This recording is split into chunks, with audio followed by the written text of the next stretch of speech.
دائما ابدا علی حبیبک خیر الخلق کلہم۔ محترم بزرگوں، دوستو،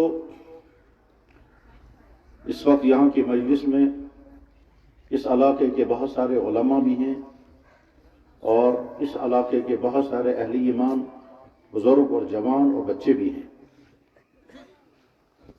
انشاءاللہ یہ عصر تک یہ مجلس چلے گی۔ کوشش یہ کریں گے کہ دین کے مختلف پہلوؤں کے متعلق کچھ وہ ضروری باتیں آ جائیں جن کی ہم سب کو ضرورت ہے۔ میرے بھائیوں، بیان کرنے کے لیے جو آدمی بیٹھے، چاہے وہ عالم ہو، چاہے واعظ ہو، چاہے خطیب ہو، چاہے امام ہو، اس کی ذمہ داری یہ ہوتی ہے کہ ایک تو اخلاص اپنے اندر پیدا کرے اور دوسرے وہ بات بیان کرے جس کی امت کو اس وقت ضرورت ہے۔ یہ دو اس کی ذمہ داریاں ہیں کہ ایک تو اخلاص کے ساتھ بیان کرے۔ اخلاص کے معنی یہ ہیں وہ اس نیت سے بیان کرے کہ یا اللہ، آپ کا جو دین میں نے پڑھا، جتنا دین میں نے سیکھا، وہ دین آپ کے بندوں تک پہنچاؤں گا۔ مجھے ان کی تعریف نہیں سننی ہے، ان سے کوئی پیمنٹ نہیں لینی ہے، ان سے کوئی پیسہ نہیں لینا ہے، ان کی واہ واہ بھی نہیں سننی ہے، بس آپ کا فرض ادا کرنا ہے۔ تو یا اللہ ایسی توفیق عطا فرما کہ بڑی محبت کے ساتھ، نرمی کے ساتھ، میٹھا بنا کر کے آپ کا سچا دین آپ کے بندوں تک پہنچاؤ۔ اور اس کے ساتھ ہی پھر یہ بھی فکر کرنی ہوتی ہے بیان کرنے والے کو کہ میں وہ باتیں بیان کروں جن باتوں کی اس وقت میرے ان سننے والے بھائیوں کو ضرورت ہے۔ موضوعات ہزاروں ہوتے ہیں، لیکن ایسا بھی ہوتا ہے کبھی کہ کوئی موضوع بہت اہم ہے مگر جو سننے والے ہیں وہ ان کا موضوع نہیں ہوتا۔ تو اس لیے بیان کرنے والے کو سوچنا ہوتا ہے کہ میرے سامنے جو میرے بھائی بیٹھے ہوئے ہیں، مجھے ان کے مزاج کی، ان کی ضرورت کی، ان کے حالات کی رعایت کر کے پھر مجھے دین کی بات بیان کرنی ہے۔ اگر ہم کسی کالج میں بیٹھے ہوں اور کالج کے لڑکوں کو بیان کر رہے ہوں اور وہاں ہم یہ بیان کرنے لگیں کہ اپنی بیویوں کے ساتھ اچھا سلوک کرو، تو سوال آئے گا کہ موضوع بہت اچھا ہے مگر یہ جو سننے والے ہیں ان کی تو شادیاں بھی ہوئی نہیں، تو ان کا تو یہ موضوع ہی نہیں۔ اسی طرح سے اگر ہم بازار میں بیٹھے ہوں اور بازار کے تاجر بھائیوں کو دین سنا رہے ہوں اور ان کو دین سنائیں وہ جو ان کی تجارت کی چیز ہی نہیں ہے، ان کو تو تجارت والا دین سنانا چاہیے۔ تو بہرحال بیان کرنے والے کو فکر کرنی چاہیے کہ جو سننے والے بھائی ہیں ان کی جو ضرورت ہے وہ ضرورت پوری ہو جائے۔ اور یہ ہمارے ان تمام بولنے والے علماء کو بھی ہمیشہ ذہن میں رکھنا چاہیے، یا اللہ ہماری زبان سے وہ بات نکلوا دیجئے جو ہماری ان سننے والی بھائیوں کی ضرورت ہے۔ کہ جیسے سننے والے ہوتے ہیں کہ کبھی تبلیغ میں آدمی بیان کرتا ہے تو دعوتی بیان کرنا ہوتا ہے، مدرسے کے جلسے میں بیان کرنا ہوتا ہے تو اس میں بھی رعایت کرنی ہوتی ہے، جمعے کے خطبے میں بیان کرنا ہوتا ہے تو اس میں بھی اس کی رعایت کرنی ہوتی ہے۔ یہ بڑی ذمہ داری کی بات ہے۔ جیسے بیان کرنے والے کی ذمہ داری ہے کہ وہ اخلاص، موضوع کے صحیح انتخاب اور درد مندی اور فکر مندی کے ساتھ کڑوا بنا کر کے نہیں، میٹھا بتا کر کے یہ دین پیش کرے، اسی طرح سے سننے والوں کی بھی ذمہ داری ہے۔ سننے والوں کی ذمہ داری یہ ہے کہ وہ اپنی نیت ٹھیک کر کے پھر بیٹھے۔ نیت ٹھیک کر کے بیٹھنے کا مطلب کیا ہوتا ہے؟ سیدھی بات ہے کہ جب کوئی ایمان والا دین کی بات سننے کے لیے مجلس میں آیا ہے تو نیت تو ہے اس کے سننے کی، تبھی تو وہ آیا ہے۔ تو اور کیا نیت صحیح کرنی ہے؟ جواب ہے کہ نہیں، ابھی نیت مکمل نہیں ہوئی، نیت اور اچھی طرح واضح کرنی ہے۔ واضح کرنے کا مطلب ہوتا ہے وہ یہ سوچے کہ میں دین کی مجلس میں آیا ہوں، چاہے پھر وہ دعوت کی مجلس ہو، چاہے مدرسے کا جلسہ ہو، چاہے سیرت پاک کا جلسہ ہو یا جمعے کا خطاب ہو رہا ہو، اس مجلس میں بیٹھا سن رہا ہو، تو سننے والے کو چاہیے کہ میں مسلمان بن کر کے اللہ کا دین سننے کے لیے بیٹھا ہوں، اس نیت کے ساتھ کہ بیان کرنے والا جو کچھ بیان کرے گا اس میں کیا چیز بیان ہو رہی ہے، یا تو وہ چیز بیان کرے گا جس پر عمل کرنا چاہیے، اور یا وہ چیز بیان ہو رہی ہوگی کہ جس سے بچنا چاہیے۔ بیان کرنے والا جب بیان کرے گا تو یہ کہے گا اللہ کا حکم ہے یہ عمل کرو، اللہ کے نبی کا حکم ہے یہ کام کرو، یا بیان کرنے والا کہے گا اللہ کا حکم ہے فلانے کام سے بچو، اللہ کے نبی کا حکم ہے فلانے کام سے بچو۔ تو یا تو عوامر بیان کرے گا یا نواہی بیان کرے گا، یعنی جن باتوں کا اللہ اور اللہ کے نبی نے حکم دیا ہے یا تو وہ بیان کر رہا ہوگا، اور یا بھی جن باتوں کے اللہ اور اللہ کے نبی نے منع کیا ہے وہ باتیں بیان کر رہا ہوگا۔ تو سننے والے کو چاہیے کہ ان باتوں کو سن کر اپنے اوپر فٹ کرے، وہ سوچتا رہے جو یہ بیان کر رہے ہیں میں کر رہا ہوں یا نہیں کر رہا۔ اگر میں کر رہا ہوں تو اللہ کا شکر ادا کرے دل میں، اور ساتھ میں اور ارادہ کرے کہ آئندہ اور پابندی سے کروں گا۔ اور اگر بیان کرنے والا کہتا ہے فلاں فلاں نے کام نہیں کرنا ہے، یہ اللہ اور اللہ کے نبی نے حرام کیا ہے، تو سننے والے کو چاہیے کہ وہ سوچے کہ میں یہ غلطی تو نہیں کر رہا ہوں۔ اگر میں اس غلطی سے بچا ہوا ہوں تو بہت اچھی بات ہے، آئندہ اور بچوں گا۔ اور اگر مجھ سے یہ غلطی ہو رہی ہے تو پھر میں یہ غلطی دور کروں گا، کیونکہ میں اللہ اور اللہ کے نبی کا حکم سن رہا ہوں۔ میرے بھائیو، اگر کوئی آدمی بیمار ہو جائے اور وہ ڈاکٹر کے پاس جاتا ہے تو یہ سوچ کر کے جاتا ہے کہ جو دوائی وہ مجھے کھانے کو کہے گا وہ دوائی مجھے کھانی ہے، اور جس چیز کا مجھے وہ پرہیز بتائے گا اس چیز کا مجھے پرہیز کرنا ہے۔ اس لیے توجہ کے ساتھ سنے گا، یاد رکھے گا، اور واپس آ کر ٹھیک اسی طرح سے جس طرح سے ڈاکٹر نے کہا ہوگا اسی طرح سے کرے گا۔ جو دوائی جس وقت کھانے کو بولے گا وہ کرے گا، اور جن چیزوں سے پرہیز کو کہے گا وہ پرہیز بھی کرے گا۔ کرنا بھی ہے اور لازمی کرنا ہے۔ بلکہ کبھی ایسا بھی ہوتا ہے کہ ڈاکٹر ایک دن کسی چیز کا پرہیز بتائے گا، کچھ دنوں بعد کہے گا یہی چیز کھاؤ۔ بس یورک ایسڈ زیادہ ہو گیا، ڈاکٹر کہے گا ڈرائی فروٹ کھانا بند کر دیجیے، اور کچھ دن بعد جب کمزوری بڑھ گئی اور یورک ایسڈ لیول پر آ گیا تو ڈاکٹر کہہ سکتا ہے کہ اب آپ ڈرائی فروٹ کھا سکتے ہو۔ چھاتی خراب ہو گئی تو ڈاکٹر نے کہا ٹھنڈا پانی نہیں پینا، لیموں کا پانی نہیں پینا، آئس کریم مت کھانا۔ چھاتی ٹھیک ہو گئی، معدے میں گرمی ہو گئی، ڈاکٹر کہے گا کھا سکتے ہیں۔ تو غرض یہ کہ جیسے وہاں سننے والا بڑی توجہ کے ساتھ سنتا ہے اور یہ ارادہ کرتا ہے جو یہ بولے گا میں وہ کروں گا، بس ٹھیک اسی طرح سے ایمان والے کو چاہیے کہ جب وہ بیٹھے تو یہ سوچ کر بیٹھے کہ اللہ اور اللہ کے نبی کا حکم مجھے سنایا جا رہا ہے، میں اللہ کا بندہ ہوں، میں اللہ کے نبی کا امتی ہوں، اللہ مجھ سے کہہ رہے ہیں یہ کام کرو، اللہ مجھ سے کہہ رہے ہیں اس کام سے بچو، اللہ کا نبی مجھ سے فرما رہے ہیں کہ یہ کام کرو، اللہ کے نبی مجھ سے کہہ رہے ہیں کہ یہ کام مت کرو، اور یہ اللہ کے بندے کے ذریعے سے مجھ تک یہ بات پہنچی ہے، تو میں سوچوں گا میں کر رہا ہوں یا نہیں کر رہا ہوں۔ اگر کر رہا ہوں تو بہت خوشی کی بات ہے، آئندہ اور پابندی کروں گا، اور اگر میں نہیں کر پا رہا ہوں تو میں توبہ کروں گا اور آگے چل کر کے کرنے کا ارادہ کروں گا، ایسے ہی جیسے۔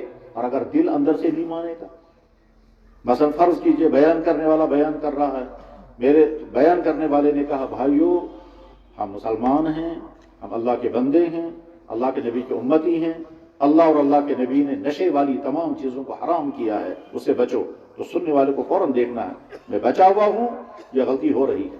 اگر بچا ہوا ہوں تو بہت اچھی بات ہے، اور اگر غلطی ہو رہی ہے تو مجھے ارادہ کرنا ہے کہ نہیں کروں گا۔ جو ہی وہ ارادہ کرنے لگے گا تو اندر سے نفس کہے گا نہیں بہت مشکل ہے، کون چھوڑ سکے گا، کہاں بچ سکو گے۔ یا مثلا فرض کیجئے ایک دکاندار ہے وہ سن رہا ہے، بیان کرنے والے نے کہا بھائی دیکھو اللہ کے نبی نے فرمایا جو دکاندار کسٹمر کو دھوکہ دے گا وہ میرے دین میں نہیں ہے، من غشنا فلیس منا۔ تو دکاندار فوراً سوچے میں بزنس کرتا ہوں، میں دھوکہ تو نہیں دیتا کسی کو، میں ملاوٹ تو نہیں کرتا، میں غلط ریٹ تو نہیں لگاتا۔ اگر یہ غلطی ہو رہی ہے تو اس کو ارادہ کرنا ہے کہ اب نہیں کروں گا، لیکن جو ہی وہ ارادہ کرنے لگے گا تو اندر سے نفس کہے گا کہ تو پیسہ کما رہا ہے، تو اگر ارادہ کرے گا تو نقصان ہو جائے گا۔ اس وقت اپنے آپ کو بتانا ہے، اپنے آپ سے بتانا ہے کہ اگر تجھے ڈاکٹر منع کر دیتا یہ چیز مت کرو تو تو ماننے کو تیار ہو جاتا۔ مثلا چھاتی خراب ہو گئی تھی، نزلہ زکام ہو گیا تھا، ڈاکٹر نے کہا جوس بھی مت پیو، ٹھنڈا پانی بھی مت پیو، شربت بھی مت پیو، یہ کہے گا جی بہت اچھا نہیں پیوں گا کیونکہ میری چھاتی خراب ہے۔ اب جب اللہ کے نبی فرما رہے ہیں شراب مت پیو اور اس کا دل نہیں مان رہا ہے تو یہ اپنے آپ سے پوچھے کہ بھائی صاحب ڈاکٹر کے کہنے پر تو ٹھنڈا پانی اور جوس چھوڑنے کو تیار ہو گیا تھا، حالانکہ وہ دونوں چیزیں حلال تھی، اور اللہ کے نبی فرما رہے ہیں شراب مت پیو، تو اپنے آپ کیوں تیار نہیں ہوگا؟ یہ اپنے آپ سے مطالبہ کرنا ہے، اپنے آپ کو کنٹرول کرنے کی کوشش کرنی ہے۔ میرے بھائیو ہمیشہ مزاج ہی بنانا چاہیے بیان کرنے والوں کو بھی کہ وہ موضوع کا صحیح انتخاب کریں، اور سننے والوں کو بھی کہ طلب کے ساتھ اور جذبے کے ساتھ بیٹھیں، اور اس کے بعد پھر انشاءاللہ اللہ تعالیٰ فائدہ عطا کر دے۔ میرے بھائیو غور کریں، جو ہے اگر نہ ہوتا تو کیا ہوتا؟ جو ہے اگر یہ نہ ہوتا تو پھر کیا ہوتا؟ آپ اس کی تفصیل سمجھیں. ہمارے پاس آنکھیں ہیں اور آنکھوں میں دیکھنے کے لیے اللہ نے لائٹ بھی رکھی ہے. اگر نہ ہوتی تو کیا ہوتا؟ ہم کو اللہ نے کان دیے جن سے ہم سنتے ہیں، اگر یہ نہ ہوتے تو پھر کیا ہوتا؟ ہم زبان سے بولتے ہیں اور بولنے کی طاقت اللہ نے رکھی ہے، اگر یہ نہ ہوتی پھر کیا ہوتا؟ ہمارے والدین ہیں، نہ ہوتے تو پھر کیا ہوتا؟ اولاد ہے، نہ ہوتی تو کیا ہوتا؟ بس ایسے ہی ہمارے پاس صحت ہے، نہ ہوتی تو کیا ہوتا؟ یہ تمام سوچتے سوچتے اخیر میں سوچیں اللہ نے ایمان عطا کیا ہے، ایمان نہ ہوتا تو پھر کیا ہوتا؟ تو ہم کہاں ہوتے؟ تو اللہ کی بارگاہ میں شکر ہے، یا اللہ آپ نے ہم کو ایمان کی دولت عطا کی. پڑھیں سب الحمدللہ الحمدللہ الحمدللہ. اللہ تعالیٰ قرآن کریم میں کہتے ہیں یمنون علیک ان اسلموا، اپنے نبی سے اللہ فرما رہے ہیں. کسی آدمی نے حضور کی مجلس میں آ کر کے کہا تھا، اللہ کے نبی سے کہا تھا ہم نے آپ پر احسان کیا ہے، ہم نے آپ کا دین قبول کیا. اللہ کے نبی نے کچھ نہیں فرمایا. کسی شخص نے اللہ کے نبی سے کہا ہمارا آپ پر احسان ہے، ہم نے آپ کا دین ایکسپٹ کیا، قبول کیا. تو اللہ کے نبی نے کچھ نہیں فرمایا، لیکن اللہ نے آیت بھیج دی. اس میں اللہ تعالیٰ فرماتے ہیں یہ آپ پر احسان جتلا رہے ہیں، یہ آپ کا اپنی منت کا اظہار کر رہے ہیں، یہ آپ پر احسان جتلا کر کہتے ہیں کہ ہم نے آپ کا دین قبول کیا. آپ کہہ دیجئے تمہارا مجھ پر کوئی احسان نہیں ہے، اللہ کا تم پر احسان ہے، تم کے ایمان کی دولت نصیب ہو. یقیناً ہم پر اللہ کا احسان ہے، اللہ نے ہم کو ایمان کی دولت عطا فرمائی. ہم میں سے ہماری حالت تو یہ ہے کہ ایمان پانے کے لیے اللہ نے ہم سے کوئی امتحان نہیں لیا، کوئی پریشانی نہیں ڈالی، کوئی رکاوٹ نہیں رکھی. ایمان والے کے گھر میں پیدا کیا. اللہ کو طاقت تھی کسی اور گھر میں پیدا کر دیتے تو ایمان سے محروم رہتے. اور وہ بھائی بھی ہو سکتا ہے کہ جس بھائی نے سوچا ہوگا، غور کیا ہوگا، توجہ کی ہوگی، معلومات کی ہوگی، اس کے بعد پھر ایمان کی طرف آیا ہوگا، بہت بڑا قدم اٹھایا ہوگا. اس ہمارے بھائی کو کیا کیا مشکلات آئی ہوں گی، کیا کیا اس نے جھیلا ہوگا، کیا کیا وہ جھیلتا ہوگا، یہ وہی بھائی جان سکتا ہے. لیکن اور اس لیے وہ ہم سے بہت زیادہ قیمتی ہے.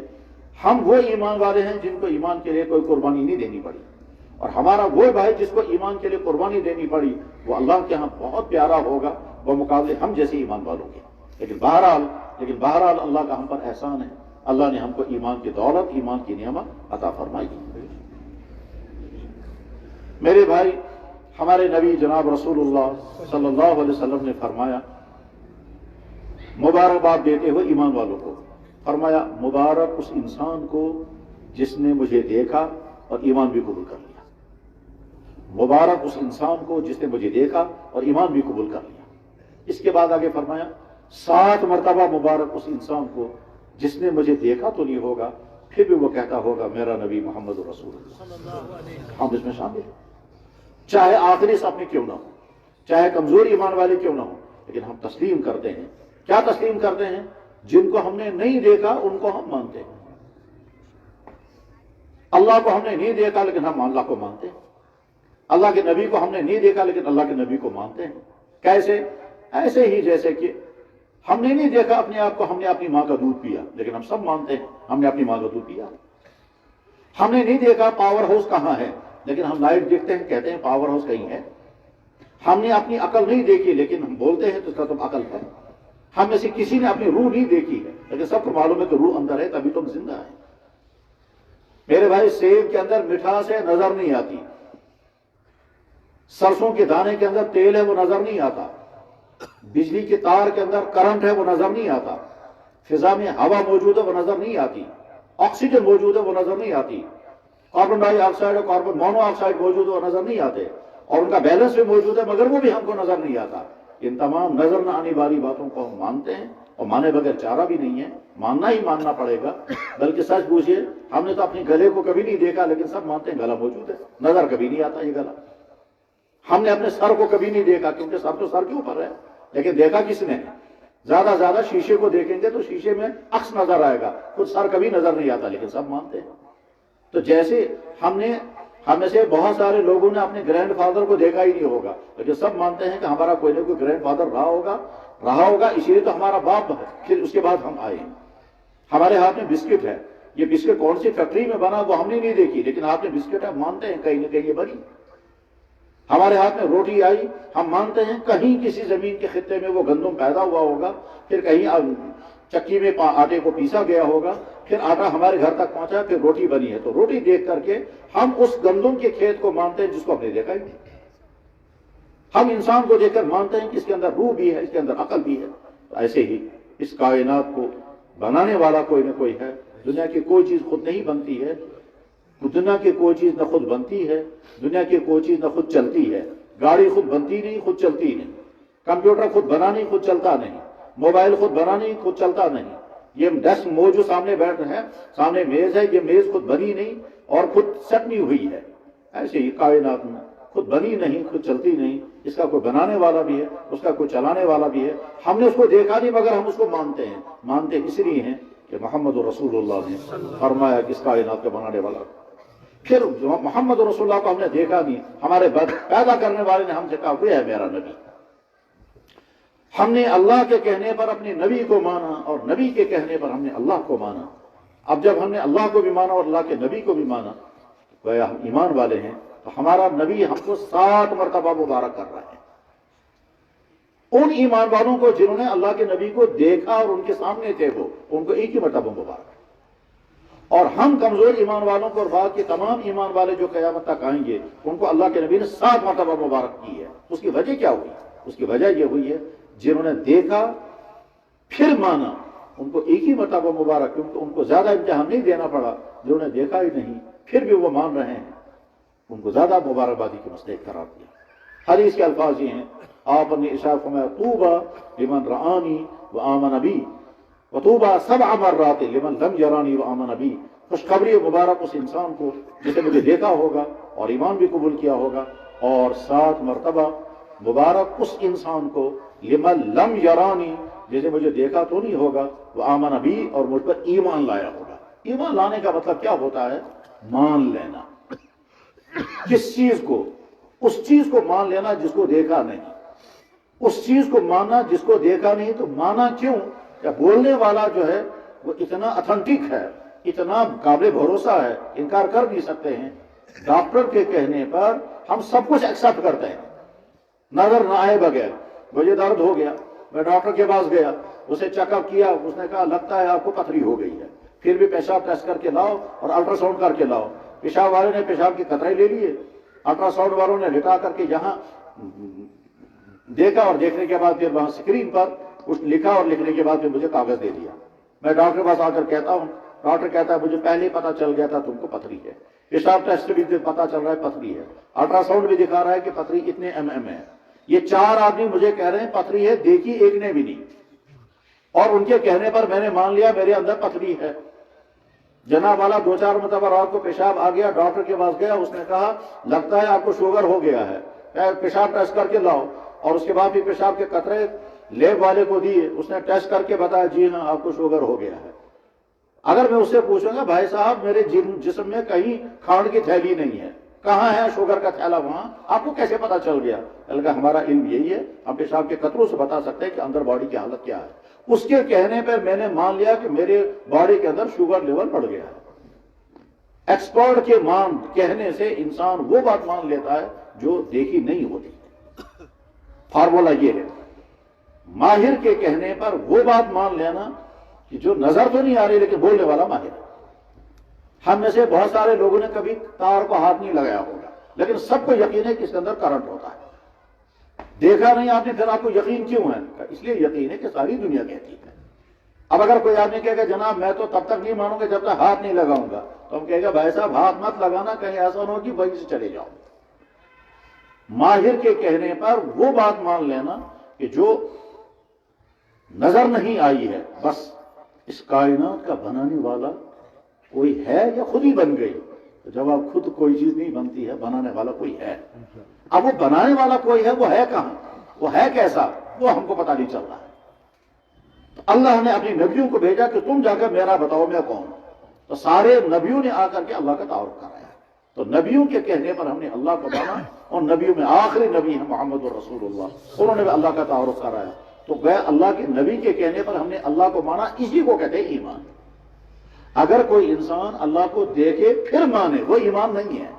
قیامت کے دن ہم سارے اللہ کو دیکھیں گے، قیامت کے دن سارے اللہ کو دیکھیں گے۔ فرعون نے تو مرتے مرتے کہا تھا یا اللہ میں نے مان لیا آپ میرے اللہ ہیں، تو اللہ نے فرمایا اب ماننے سے کیا ہوگا، الآن وقد عصیت من قبل، اس وقت ماننے سے کیا ہوگا، جب ماننا تھا تب تو نے مانا نہیں، اب جب نظر آ گیا سارا نظارہ تو اب اس کے بعد اس وقت ماننا بہت۔ قیامت کے دن ہر انسان اللہ کو دیکھے گا، اس میں ایمان والا بھی دیکھے گا اور ایمان سے محروم انسان بھی دیکھے گا، لیکن وہاں وہ آدمی جو دنیا میں ایمان سے محروم رہا، اس دیکھنے کے بعد وہ جو اللہ کو مانے گا تو ماننے سے وہ ایمان والا نہیں بنے گا۔ صحابہ کرام نے جناب رسول اللہ صلی اللہ علیہ وسلم سے عرض کیا یا رسول اللہ حل نرا ربنا، ہم اللہ کو دیکھیں گے قیامت کے دن؟ دنیا میں تو نہیں دیکھا ہم نے، تو کیا ہم قیامت کے دن اللہ کو دیکھیں گے؟ تو اللہ کے نبی علیہ السلام نے ارشاد فرمایا جس طرح سے 14ویں رات کے چاند کو جب آسمان میں کوئی بادل، کوئی گرد و غبار نہ ہو، بارش نہ ہو، بادل نہ ہو، بالکل موسم کلیئر ہو، اور 14ویں رات کا چاند آسمان پہ چمک رہا ہو، تو چاند کے دیکھنے میں تمہیں کوئی مشکل پیش نہیں آتی ہے، اسی طرح تم قیامت میں اللہ کو دیکھو۔ حَلْ تَزَامُّونَ فِي رُؤْيَةِ الْقَمَرِ لَيْلَةَ الْبَدْرِ لَيْسَ دُونَهُ سَحَابٌ، کیا تم چاند کو دیکھنے میں کوئی مشکل محسوس کرتے ہو جب فضا میں کوئی بادل نہ ہو؟ صحابہ کرام نے عرض کیا یا رسول اللہ کوئی مشکل نہیں، آپ نے فرمایا كَذَلِكَ تَرَوْنَ رَبَّكُمْ، اسی طرح سے تم اللہ کو دیکھو گے، لیکن اس دنیا میں اللہ نظر آنے والے نہیں، جیسے روح نظر آنے والی نہیں، جیسے عقل نظر آنے والی نہیں، جیسے فضا کے اندر آکسیجن ہے وہ نظر آنے والا نہیں ہے، جہاں ہوا ہے ہی نہیں وہاں پہ فضا ایسی ہو، اور جہاں ہے وہاں پہ فضا ایسے ہی ہے، پر ہم کہتے ہیں فضا ہوا ہے، اور جو ایکسپرٹ ماہرین ہے وہ کہتے ہیں ہوا ہی نہیں ہے، ہوا میں آکسیجن ہے، ہوا میں کاربن ڈائی آکسائڈ ہے، ہوا میں سلفر ہے، ہوا میں آئرن ہے، ہوا میں فلاں چیز ہے، ہوا میں انفیکشن ہے، وہ سارے وہ بولتے ہیں ہم مانتے ہیں۔ کلاسوں میں ٹیچرز پڑھاتے ہیں فلاں چیز کے اندر وٹامنز ہیں، دیکھے کسی نہیں لیکن مانتے ہیں۔ تو اللہ کو ہم نے مانا نبی کے کہنے پر، اور نبی کو ہم نے مانا اللہ کے کہنے پر، اسی کو کہتے ہیں ایمان۔ اب اللہ تعالیٰ اپنے بارے میں کہتے ہیں میرے بندو تمہیں کیا کیا چاہیے تھا تمہیں نہیں معلوم تھا، میں نے وہ ساری چیزیں تمہاری مہیا کر دی۔ تمہیں نہیں معلوم تھا ہوا کے بغیر تم جی نہیں سکو گے، تم کو نہیں معلوم تھا پانی کے بغیر تمہاری زندگی چل ہی نہیں سکتی، تمہیں نہیں معلوم تھا غذاؤں کے بغیر تم زندہ رہ نہیں پاؤ گے، تمہیں نہیں معلوم تھا کہ تمہاری باڈی کے اندر کیا کیا ہونا چاہیے تھا، تمہیں نہیں معلوم تھا، مگر میں نے وہ ساری چیزیں تمہاری مہیا کر دی، باہر بھی اور اندر بھی۔ باڈی کے اندر کیا کیا ہونا چاہیے تھا ہم کو نہیں معلوم تھا، ہم کو نہیں معلوم تھا کہ ہمارا ڈائجسٹو سسٹم ہونا چاہیے، ہم غذائیں کھائیں، اس غذاؤں کھانوں میں ہمارا ڈائجسٹو سسٹم اتنا پاورفل ہونا چاہیے کہ غذاؤں سے وہ طاقت نکالے اور باقی چیزیں باہر نکالے۔ اللہ نے سب کچھ اس باڈی کے اندر ہزاروں نعمتیں اللہ کی ہیں، ہزاروں اللہ کی قدرت کی نشانیاں ہیں، ہزاروں۔ یہ تو جو میڈیکل سائنس پڑھتے ہیں ان کو سمجھ میں آتا ہے کہ جب وہ انیٹمی ایک علم ہوتا ہے جو میڈیکل سائنس والوں کو پڑھایا جاتا ہے، ڈاکٹروں کو پڑھایا جاتا ہے، انیٹمی یعنی تمہاری باڈی کے اندر کیا کیا ہے، اس میں ایسی عجیب عجیب چیزیں وہ پڑھتے ہیں، عقلیں حیران ہو جاتی ہیں، اور اگر اللہ کی قدرت کو ذہن میں رکھ کر کے پڑھیں گے تو اللہ کی قدرت سمجھ میں آتی ہے۔ سب لوگ کھانا کھاتے ہیں، کھانے کے لیے کیا کیا چاہیے تھا کہ اللہ کے صاحب پہلے یہ کھانا منہ تک پہنچنا چاہیے، اس کے لیے اللہ نے ہاتھ دیے، اور ہاتھ کا سسٹم ایسا بنا کہ لقمہ توڑ کر کے یا چاول کا لقمہ اٹھا کر کے پھر منہ تک پہنچاتے ہیں، پھر دانتوں کا کام کرش کرنا ہے، پھر اس کے بعد منہ کے اندر سے پانی نکلتا ہے اس کھانے کے اندر ملتا ہے، پھر جب وہ لقمہ تیار ہو گیا، اور وہ لقمہ جب تیار ہو گیا، تیار ہونے کے بعد اس کو گلے سے نیچے اتارنا ہے، اس گلے سے نیچے اتارنے کے لیے اللہ نے ایک سسٹم رکھا ہے، اس سسٹم کی طرف انسانوں کا دھیان جاتا ہی نہیں ہے، بلکہ تقریباً سمجھے 100% انسان کو پتہ ہی نہیں ہے کہ آگے ہوتا کیا ہے، اور وہ یہ ہے کہ اللہ نے ایک سسٹم رکھا یہاں گلے کے اندر سے ایک جھٹکا لگتا ہے، اور وہ جھٹکا لقمے کو نیچے اتار دیتا ہے، جسے ہم کہتے ہیں یہ کرتے ہیں، اس کے بعد نیچے، جب تک وہ جھٹکا نہیں لگے گا لقمہ نیچے نہیں جائے گا، اور ہر انسان استعمال کر رہا ہے اسے، لیکن دھیان ہی نہیں جاتا۔ آپ ابھی پانی منہ کے اندر رکھو اور ایسے ہی رکھو، جب تک نیچے حلق کا جھٹکا نہیں لگے گا تب تک وہ پانی وہیں منہ میں رکا رہے گا، نیچے نہیں اترے گا، اور جب جھٹکا لگے گا اندر سے اس کے بعد پھر لقمہ، اور وہ جھٹکا خود بخود وہ آٹومیٹک وہ جھٹکا کام کرتا رہتا ہے، یہاں سے لقمہ تیار ہو گیا اور اس کا پھر باڈی کے اندر چلا جاتا ہے۔ تو میرے بھائی اللہ نے اس باڈی کے اندر بے شمار وہ ساری چیزیں عطا کر دی جن کی ہمیں ضرورت تھی، لیکن ہم کو پتہ ہی نہیں تھا کہ ہمیں یہ چیزیں بھی چاہیے تھی۔ ہم میں سے ہر شخص روزانہ کئی مرتبہ پیشاب کی ضرورت پوری کرتا ہوگا، ظاہر کرتے ہیں سارے۔ اس پیشاب کی ضرورت پورا کرنے کے لیے کیا کرنا پڑتا ہے؟ اس جگہ جانا پڑتا ہے جہاں پیشاب کی ضرورت پوری کرنی ہے۔ واش روم جائیں گے، بیت الخلاء جائیں گے، کسی نالے کے پاس جائیں گے، کسی کھیت میں جائیں گے، لیکن جائیں گے۔ جہاں پیشاب آئے وہی نہیں کر سکتے۔ وہاں تک جانے میں کبھی ٹائم بھی لگتا ہے، کبھی گھنٹوں بھی لگ سکتے ہیں۔ ہو سکتا ہے آپ میں سے کوئی آدمی ایسا بیٹھا ہوگا جس کو پیشاب کا تقاضا ہے، لیکن آپ نے سوچا کہ نہیں، فی الحال بیان سنیں گے عصر تک، اس کے بعد جاؤں گا تو پیشاب۔ یہ جو پیشاب روکنے کا سسٹم اللہ نے رکھا ہے، یہ اللہ کی مہربانی ہے یا نہیں؟ اگر یہ نہ ہوتی پھر کیا ہوگا؟ اور یہ سسٹم سارے لوگ استعمال کر رہے ہیں، اور اس سسٹم کو استعمال کرنے کے لیے ہمیں کچھ نہیں کرنا ہے، کچھ صرف ارادہ کرنا ہے۔ پیشاب آیا ہے، ارادہ ہمارا ابھی نہیں کرنا ہے، گھنٹوں تک روک کر کے رکھیں گے۔ یہ گھنٹوں تک روک کر رکھنے کا جو نظام اللہ نے اندر سے کچھ رکھا ہے، یہ ہم استعمال تو کریں لیکن ہمیں پتہ نہیں ہے کیا ہے۔ ہاں ہو سکتا ہے یہ میڈیکل والے جانتے ہوں گے وہ سسٹم ہے کہ، لیکن ہے، اور ہر آدمی کو ہے، اور روزانہ استعمال کر رہے ہیں، اور کئی مرتبہ استعمال کرتے ہیں، یہاں تک کہ کبھی آدمی نے شام کو پانی زیادہ پی لیا، مثانہ پانی سے بھر گیا، پیشاب سے بھر گیا، لیکن آدمی سویا ہوا۔ اب جب جو ہی لگا کہ یہ پیشاب اب نکل جائے گا تو اللہ نے ایک اور نظام بنایا،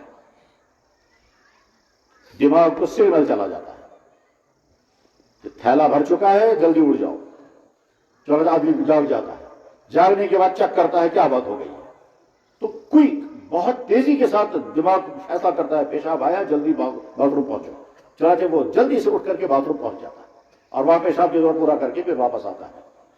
یعنی انسان کی باڈی، پڑھے لکھے حضرات سمجھیں، انسان کی باڈی کے اندر اللہ نے کمیونیکیشن کا سسٹم رکھا ہے۔ یہ اور اس طرح سے سمجھ میں آ جائے گا کہ اگر ہم فرض کیجئے سوئے ہوئے تھے، کمرے میں اندھیرا تھا، آنکھیں بند تھی، اتنے میں مچھر آیا اور مچھر نے کاٹا، نہ ہم نے دیکھا نہ اس کی آواز سنی، لیکن جب اس نے پاؤں پر کاٹا یا گردن پر کاٹا تو دماغ کو سگنل چلا گیا کہ کسی دشمن نے حملہ کیا۔ وہ دماغ جو ہے وہ چیک کرے گا یہ کہاں ہے، اور دماغ چیک کرنے میں کبھی غلطی نہیں کرے گا۔ ایسا نہیں ہو سکتا کہ ایک پاؤں کو کاٹا تھا، دماغ نے کہا دوسرے پاؤں کے بارے میں، نہیں، جس جگہ کا مچھر نے کاٹا ہوگا اسی جگہ کی اطلاع دماغ کو چلی جائے گی، اور دماغ مثلا مان لیجیے گردن پر کاٹا تھا، پیشانی پر کاٹا تھا، تو دماغ اسی نیند کی حالت میں ہاتھ کو آرڈر کرتا ہے، اور آرڈر ہو کے کہ آپ ٹھیک اسی جگہ پہنچ کر کے پھر کھجلانے لگتا ہے، اور آپ جو سویا ہوا ہے۔ اس کے معنی یہ ہے جب ہم سوئے ہوئے ہوتے ہیں تو ہمارا اندر کا کمیونیکیشن سسٹم اس وقت بھی ایکٹیو ہوتا ہے۔ یہ کس نے رکھا ہے؟ یہ اللہ نے۔ تو غرض یہ کہ اس باڈی کے اندر جو کچھ ہونا چاہیے تھا اللہ نے وہ سب کچھ دیا، اور باہر جو کچھ ہونا چاہیے تھا اللہ نے وہ سب کچھ ہمارے لیے انتظام کیا۔ ہمیں غذائیں چاہیے تھی، اللہ نے ساری قسم کی غذائیں پیدا کی۔ ہم جانوروں سے کتنے فائدے اٹھاتے ہیں، دودھ، اون، سواریاں، گوشت، اور کیا کیا فائدے اٹھاتے ہیں، لیکن جانور تب زندہ ہے جب ان کو گھاس ملے گی۔ گھاس اللہ پیدا کرتا ہے۔ یہ ساری چراگاہوں میں جتنی گھاس اگتی ہے یہ جانوروں کے لیے اور جانور ہمارے لیے۔ اللہ قرآن کریم میں فرماتے ہیں میں بارش اتارتا ہوں، اس بارش سے تمہارے کھیت سیراب ہوتے ہیں، ان کھیتوں سے فصل اگتی ہے، دانے تم کھاتے ہو، گھاس تمہارے جانور کھاتے ہیں۔ کلوا ورعوا انعامکم، خود بھی کھاؤ، اپنی جانوروں کو کھلاؤ، اگاتا میں ہوں تمہارے لیے۔ یہ جانور اللہ نے پیدا فرمایا، پھر قرآن میں اللہ تعالیٰ فرماتے ہیں یہ جانور میں نے اپنے ہاتھوں سے بنائے، تم ان کے مالک بن کر کے ان سے فائدے اٹھاتے ہو۔ غرض میرے بھائی، اللہ نے ہمارے لیے سارے انتظامات کیے ہیں تاکہ ہم آرام کے ساتھ زندگی گزار سکیں۔ اور اس میں جو میں تو ان علماء سے کہتا ہوں کہ اللہ کی قدرتوں کو پڑھنے سمجھنے کی محنت کرو، جس میں قرآن کو جب اسی تصور کے ساتھ تم پڑھو گے تو تمہارے سامنے نئی دنیا کھل جائے گی، جس میں تم کو لگے گا قرآن اللہ تعالیٰ شانوں کا تعارف کراتا ہے۔ اس تعارف کراتے ہوئے جب ہم دیکھتے ہیں تو حیران ہو جاتے ہیں اور ایمان بڑھتا ہے۔ میاں بیوی کی آپس میں ملاقات ہوئی، مرد کے جسم سے چند قطرے نکلے، عورت کے جسم سے بھی کچھ قطرے نکلے ہوں گے، یہ عورت کے رحم میں جمع ہو گئے، یہ دونوں قطرے ہیں۔ اب یہ انسان بننا شروع ہو گیا، 9 مہینے کے اندر اس پیٹ کے اندر مکمل انسان تیار ہو جاتا ہے. یہ کون ہے اندر جو بیٹھا ہوا تیار کر رہا ہے؟ نہ وہاں نہ کوئی مستری ہے، نہ کوئی فیکٹری ہے، نہ اسپیئر پارٹ کی دکانیں ہیں، نہ باہر سے سپلائی ہو رہی ہے، نہ اندر وہاں دکانیں ہیں، نہ اندر کوئی فیکٹری ہے جہاں یہ پارٹ بن رہے ہوں. ناخن بھی بن رہے ہیں، آنکھیں بھی بن رہی ہیں، بال بھی بن رہے ہیں، ہڈیاں بھی بن رہی ہیں، ان کی سیٹنگ بھی ہو رہی ہے، ان کی فٹنگ بھی ہو رہی ہے. اور اس ماں کو جس کے پیٹ کے اندر یہ سب کچھ ہو رہا ہے، اس ماں کو کچھ پتا نہیں، وہ کہیں سو رہی ہے، کہیں کام کر رہی ہے، کہیں کرا رہی ہے، کہیں چل پھر رہی ہے، اور اللہ اس کے پیٹ کے اندر اس انسان کو تیار کر رہے ہیں. اس کے بعد اب جس کو دنیا میں آنا ہے، اللہ قرآن کریم میں فرماتے ہیں تنگ راستے سے میں اس کو باہر نکال لاتا ہوں، تنگ راستے سے میں اس کو باہر نکال کر کے آتا ہوں. اور اللہ نے اس کے لیے سسٹم بنایا ہے کس طرح سے بچہ باہر آ جاتا ہے. اور جو یہ بچہ باہر آ گیا، اب اس کو غذا چاہیے، اس کے لیے غذا چاہیے، اور یہ غذائیں وہ ڈائجسٹ کر نہیں سکے گا. ادھر سے بچہ باہر آ گیا، ادھر سے ماں کی چھاتی میں دودھ آ گیا.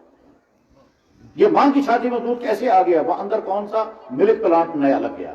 دودھ کی فیکٹری کہاں لگ گئی اندر؟ یہ تو وہی ہماری بہن تھی، یہ وہی ہماری ماں، ہماری بیٹی تھی کہ جو یہی غذائیں کھاتی تھی، کوئی دودھ نہیں تھا. اور جو ہی ادھر سے بچہ باہر آ گیا، ادھر سے چھاتی میں دودھ آ گیا. ٹھیک ہے صاحب، دودھ تو آ گیا، مگر اس بچے کے منہ میں کیسے پہنچے گا اور پیٹ میں کیسے پہنچے گا؟ تو اللہ تعالیٰ شاہ نے اس بچے کو پینے کا سسٹم سکھایا ہے. اور وہ اس طرح سکھایا کہ ہم کو پتہ نہیں چلتا وہ کیسے سکھاتے ہیں اللہ تعالیٰ شاہ. یہی وجہ ہے اگر جو ہی بچے کو ماں اپنی چھاتی کے ساتھ لگاتی ہے، 2-3 سیکنڈ کے بعد وہ چوسنا شروع کر دیتا ہے. اس کو کون سکھاتا ہے؟ اسے ماں کے پیٹ میں تو کوئی ٹریننگ دینے والا ادارہ نہیں ہے، نہ وہاں کسی نے اس کو سکھایا کہ بیٹا تجھے باہر جانا ہے، وہاں تجھے بھوک لگے گی، تجھ کو ہی اپنی ماں کی چھاتی سے چوسنا ہے، وہاں کوئی بتانے والا نہیں. اب دنیا میں آ گیا یہ بچہ، اگر وہ چوسے گا نہیں اور ہم سکھانے کی کوشش کریں گے، کوئی شکل ہی نہیں ہے، یہ بچوں کو کیسے سکھائیں گے؟ ہم اس کو بول نہیں سکتے، اس کو ٹریننگ نہیں دے سکتے ہیں. ہمارا ٹیچر بہترین لیکچر تو دے سکتا ہے لیکن وہاں لیکچر بھی کام نہیں کرے گا. ہمارے علماء بہترین بیان کریں گے لیکن وہاں بیان بھی کام نہیں کرے گا. ڈاکٹر بہترین ٹریٹمنٹ کرتا ہے لیکن یہاں وہ بھی نہیں کچھ کر سکتا ہے. بعض ہمارے بزرگ جو ہیں وہ پھونک مارتے ہیں، اس سے بیماریاں دور ہوتی ہیں، مگر یہاں پھونک بھی کام کرنے والی نہیں ہے. تو کوئی شکل ہی نہیں ہے اس بچے کو یہ سکھانے کی کہ بیٹا تجھے چوسنا ہے. تشید سہدیوں وہی اللہ ہے جو سکھاتا ہے. کبھی تجربہ کرنا چاہیے. جب بچہ دنیا میں آتا ہے، میں نے بہت دفعہ تجربہ کیا، اور اسی لیے تاکہ اللہ کی قدرت سمجھ میں آ جائے، اللہ کی معرفت نصیب ہو جائے. بچہ پیدا ہوا، میں چلا گیا اذان پڑھنے کے لیے، ہسپتالوں میں، سری نگر میں اور کہاں کہاں بہت ساری جگہوں پر. بچہ ابھی 10-15 منٹ پہلے دنیا میں آیا، اس نے ابھی کچھ نہ سیکھا ہے، نہ سنا ہے، نہ بولا ہے، کچھ نہیں. بچے کو گود میں لیا، یا وہ رو رہا ہوگا یا چپ ہوگا، جو ہی اذان پڑھیں گے وہ فوراً آنکھ کھول دے گا. بلکہ میں نے یہ بھی دیکھا ہے کہ جو ہی گود میں بچے کو لے کر کے اذان پڑھی، اس نے فوراً انگلی ایسے اٹھائی. میں نے وہ منظر دیکھا ہے. سب لوگ حیران ہو گئے، یار اس بچے نے اس لیے انگلی کیسے اٹھائی. اس کے بعد پھر کھجور چبائی، کیونکہ اللہ کے نبی نے یہی سکھایا ہے کہ جب بچہ دنیا میں آئے تو کھجور چبا کر کے بچے کے منہ میں ڈالو. تو کھجور کا ایک منا تھوڑا سا نرم کیا، نرم کرنے کے بعد بچے کے منہ میں ڈالا، اور جب بچے کے منہ میں ڈالا تھوڑی دیر وہ رکا رہا، اچانک چوسنا اس نے شروع کر دیا. اور سب لوگ دیکھتے رہے، یار ابھی آیا دنیا میں، اس کو کس نے سکھایا تجھے چوسنا ہے؟ چوسنے لگا. کھجور واپس نکال لی تو جناب والا جس طرح سے ہم اپنے منہ کے ذائقوں کو محسوس کرتے ہیں اور پھر ٹاس کرتے ہیں، اسی طرح سے میں نے اس بچے کو ٹاس کرتے ہوئے دیکھا. یہ نا کیسے کر رہا؟ ٹھیک، یہ کون کر رہا ہے؟ یہ وہی اللہ. اس کے بعد پھر یہ بچہ اور بڑھنے لگے گا. ایک وقت آئے گا یہ اچانک ہنسنے لگتا ہے، ایک وقت آئے گا یہ انسان کو دیکھ کر کے ڈرنے لگتا ہے، یہ پہچاننے لگے گا. پھر ایک وقت آئے گا یہ کھجلانے لگے گا. اس کو کون سکھاتا ہے کہ تمہاری باڈی کے اندر کوئی مسئلہ پیدا ہو گیا، اس مسئلے کا علاج ہے کشن، کھجلانا. وہ کھجلانے لگے گا، اور جب کھجلائے گا تو جسم کے ہر جگہ پر ناخن کھجلائے گا. چہرے کو بھی کھجلائے گا تو ناخنوں سے، پیشانی کو کھجلائے گا تو ناخنوں سے. کھجلاتے کھجلاتے اگر اسے اپنی آنکھ کو کھجلانا ہوگا تو کبھی ناخنوں سے نہیں کھجلائے گا، وہ ہاتھ الٹا کر کے پھر ایسے کھجلائے گا. جن گھروں میں بچے ہوں گے تجربہ کر کے دیکھ لینا. اور جب تمہاری شادیاں ہوں گی جو غیر شادی شدہ ہیں، جب اللہ تم کو بچہ عطا کریں گے تو دیکھ لینا بچہ خوشگوارا ہوگا ناخنوں سے، لیکن آنکھ کو کبھی آنکھ ناخن سے نہیں کھل جائے گا. آنکھ کو جب کھل جائے تو ہاتھ الٹا کر کے یا تو ایسے کرے گا یا ایسے کرے گا اور ایسے کرے گا. کیونکہ اگر وہ ناخن سے کھل جائے گا تو 2-4 مرتبہ کھل جانے سے آنکھ پڑ جائے گی، کیونکہ ناخن اس کے تیز ہیں، آنکھیں اس کے بہت نازک ہیں، وہ زخمی کر دے گا. تو کون یہ سکھا رہا ہے اس بچے کو؟ وہی ہے. پھر ایک وقت آتا ہے اچانک تو دانت آنے لگتے ہیں. اگر اللہ تعالیٰ چاہو دانت پیدا نہیں کریں گے تو دنیا کے سارے دانتوں کے ڈاکٹر مل کر کے کوشش کریں گے، دانت پیدا نہیں کر سکتے ہیں. ڈینٹسٹ کتنے جمع ہو جائیں گے، اللہ کے دیے ہوئے دانتوں کا علاج تو کریں گے وہ، لیکن اللہ دانت نہ دے تو نئے دانت پیدا کر نہیں سکتے. تو اللہ نے اس انسان کے لیے سارے انتظامات کیے ہیں. اب اس انسان کو انتظامات سارے کیا، اب اس انسان کو صحیح زندگی گزارنی، صحیح زندگی گزارنے کے لیے اللہ نے کیا کیا؟ اللہ نے ایک تو قرآن بھیجا اور ایک اپنے نبی کو بھیجا کہ میرا نبی تمہیں بتائے گا تمہیں زندگی کیسے گزارنی ہے، کون سی چیز تمہیں کھانی ہے، کون سی چیز نہیں کھانی ہے، کون سا کام تمہیں کرنا ہے، کون سا کام نہیں کرنا ہے، کس طرح سے تم اپنے اللہ کو راضی کرو گے اور کس طرح سے تم اگلی والی زندگی میں جہنم میں گرنے سے بچو گے.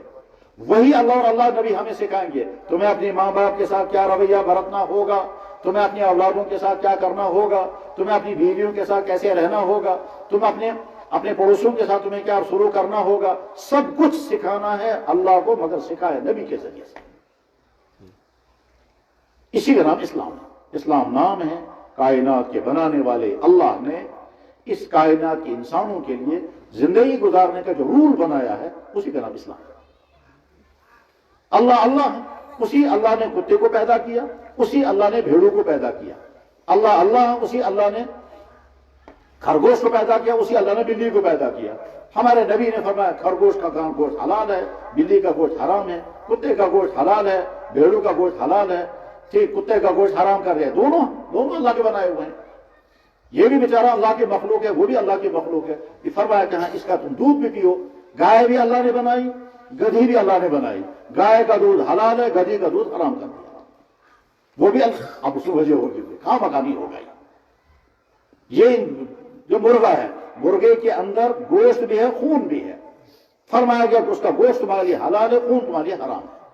اب ہم پوچھیں گے یا اللہ یہ بھی تو آپ ہی کا بنایا ہوا ہے، یہ خون آپ نے حرام کیوں کر دیا؟ کیا خون کا آپ کو ضرورت ہے؟ اللہ فرمائے گا مجھے کہاں ضرورت ہے، مگر خون تمہارے ڈائجسٹو سسٹم کے لیے زہر ہے. اگر تم خون پیو گے تو اس کے بعد تمہارا میادہ کچھ دنوں میں بیٹھ جائے گا. انسان کا میادہ خون ڈائجسٹ نہیں کر سکتا. اس لیے اللہ نے پہلے فرما دیا کیا یہ جانور میں نے بنایا، اس میں گوشت ہے وہ تمہارے لیے فائدے مند ہے. یہ گائے ہے، اس کے جسم سے 2 لکوڈ نکل کے رہتے ہیں، ایک پیشاب ہے اور ایک دودھ ہے اور ایک خون ہے. خون کو کر دیا حرام، پیشاب کو کر دیا ناپاک اور دودھ کو کر دیا حلال. اور اللہ فرماتے ہیں وَإِنَّ لَكُمْ فِي الْأَنْعَامِ لَعِبْرَةً، یہ جانور تمہارے سامنے ہیں، یہ کتنی نصیحت کی چیز ہے تمہارے لیے. پھر اللہ فرماتے ہیں میں اس کے جسم سے سفید دودھ نکال کر کے لاتا ہوں، جس دودھ کے اندر نہ گوبر کی بدبو ہے اور نہ خون کی گندگی ہے. نسقیکم مما فی بطون من بین فرث ودم لبنا خالصا سائغا للشاربین، میں تمہیں پلا رہا ہوں ان جانوروں کے جسم میں. اللہ اکبر، کیا اللہ کا نظام ہے. جن لوگوں کے گھروں میں گائے ہوں گی ان کو تجربہ ہوگا. گائے کو اللہ نے دودھ دینے والا جانور بنایا، گھوڑی کو دودھ دینے والا جانور نہیں بنایا. اس لیے گھوڑی کے جسم میں اتنا دودھ پیدا نہیں ہوگا کہ جو جانور اس کے بچے سے بچ جائے پھر ہم کو مل جائے، لیکن گائے کے جسم میں اتنا دودھ پیدا ہو جائے گا جو اس کے بچے کی بھی ضرورت پوری ہو جائے اور ہم کو بھی مل جائے. مگر ساتھ میں گائے کو معلوم ہے کہ یہ لوگ خود غرض ہیں، یہ میرا سارا دودھ نکال لیں گے اور میرے بچے کے لیے کچھ نہیں بچے گا. ٹھیک، اس لیے اللہ نے گائے کو ایک سسٹم دیا، وہ دودھ کو روک کر. اس لیے جو لوگ گائے کو دودھ نکالتے ہوں گے ان کو تجربہ ہوگا کہ جب دودھ نکالتے ہیں تو گائے دودھ روکتی ہے، پھر بچڑے کو لگاتے ہیں اس کے تھاموں کے ساتھ، وہ دودھ اتارتی ہے، پھر بچے کو ہٹا دیتے ہیں، پھر دودھ نکالتے ہیں. اس کا مطلب کیا ہوا؟ اس کا مطلب یہ ہے کہ گائے کو یہ احساس ہے کہ میری باڈی کے اندر جو دودھ ہے اس میں پہلا حصہ میرے بچے کا ہے، مگر یہ لوگ سارا دودھ نکال لیں گے، میرے بچے کے لیے کچھ بچے گا نہیں. وہ روک کر رکھتی ہے دودھ تاکہ میرے بچے، اور جو ہی اندھیرے میں اس کا بچہ اس کو تھن کو منہ میں لیتا ہے، گائے فوراً سمجھ جاتی ہے میرے بچڑے میں نے میرا تھن پکڑ لیا، وہ فوراً دودھ چھوڑ دیتی ہے. دودھ چھوڑ دیتی ہے، بچے کو مل جاتا ہے. اللہ کا نظام. اب اگر سارا دودھ ہم نکال لیں گے تو پھر کیا ہوگا؟ آگے یہ بچڑا جو ہے وہ بیل نہیں بن سکے گا. پھر کیا کہیں گے صاحب بیل ہی نہیں ہے، کیونکہ بچپن میں ہمیں یہ سارا نظام اللہ اسی لیے کہ میرے بندوں کو ہر طرح کی آسانی مل جائے. اس جس اللہ نے یہ کائنات بنائی، جس اللہ نے ہمارے لیے سارا، اسی اللہ نے فرمایا میرے بندو تم میرے بندے ہو، میں تمہارا رب ہوں. رب ہونے کے معنی تمہاری جتنی چیزیں ضرورت تھی وہ ساری میں نے مہیا کر دی، تیار کر دی، تمہارے جسم میں بھی اور باہر بھی. میرا یہ نبی ہے جو تمہیں بتائے گا کہ تمہیں زندگی کیسے گزارنی ہے. اسی کا نام اسلام ہے. اور اس اسلام کے بارے میں اللہ یہ کہتے ہیں کہ میں نے جو دین تمہارے بھیجا ہے وہ مشکل نہیں، وہ بہت آسان دین ہے. اللہ کے نبی فرماتے ہیں ان دین یسر، میرا دین بہت آسان ہے، کوئی مشکل نہیں ہے. مشکل کیوں؟ اگر اللہ یہ فرماتے کہ کھانا کھانے کی اجازت نہیں ہے، ہم کہتے یا اللہ بھوک آپ نے رکھی ہے، آپ نے کھانا بین کر دیا، ہم کھائے بغیر کیسے رہیں گے؟ اگر اللہ یہ فرماتے پانی پینے کی اجازت نہیں ہے، سونے کی اجازت نہیں ہے، شادی کرنے کی اجازت نہیں ہے، ہم کہتے یا اللہ بھوک بھی آپ نے رکھی، پیاس بھی آپ نے رکھی، نیند بھی آپ نے رکھی، سیکسول ضرورت بھی آپ ہی نے پیدا کی ہے، اور آپ کہہ رہے ہیں یہ مت کرنا، تو ہماری بڑی مشکل ہے. اللہ نے یہ تو نہیں کہا. اللہ کہہ رہے کلو کھاؤ وشربو پیو، مگر فضول خرچی مت کرنا، ضائع مت کرنا. ہمیں مکان کی ضرورت ہے، اللہ نے نہیں فرمایا مکان مت بناؤ. کپڑوں کی ضرورت ہے، اللہ نے نہیں فرمایا کپڑے مت پہنو. شادیوں کی ضرورت ہے، اللہ نے نہیں فرمایا شادیاں مت کرو.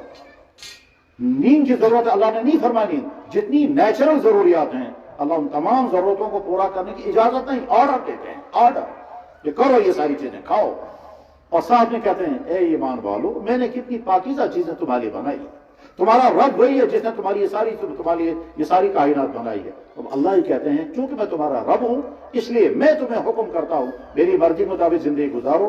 اب جب اللہ کی مرضی مطابق زندگی گزارنے کا قدم اٹھائے گا ایمان والا تو پہلے کہے گا یا اللہ میں آپ کا بندہ ہوں، میں نے ایکسیپٹ کیا کہ آپ نے مجھے پیدا کیا، میری تمام ضروریات کے لیے جو کچھ ہونا چاہیے وہ سارا آپ نے مجھے عطا کر دیا. میری باڈی فٹ بنائی، نہ مجھے اندھا بنایا، نہ بہرا بنایا، نہ گونگا بنایا، نہ پاگل بنایا، نہ پھاکے دیے. یہ سب کچھ آپ نے مجھے دیا. مجھے حکم کرے مجھے کیا کیا کرنا ہے. تو اللہ حکم آئے گا. پہلا حکم نماز کی ادائیگی کرو، اور ہر مسلمان پر نماز کی ادائیگی فرض، اور کسی بھی حال میں یہ نماز معاف ہونے والی نہیں.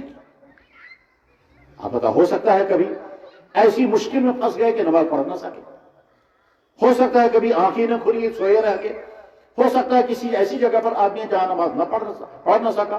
تو گھبرانا نہیں، پریشان نہیں ہونا. ایک تو ہے جان بوجھ کر نماز کو چھوڑ دینا، جان بوجھ کر نماز میں کوتاہی کرنا، اور ایک حالات نے پڑھنے نہیں دیا، مشکلات نے پڑھنے نہیں دیا.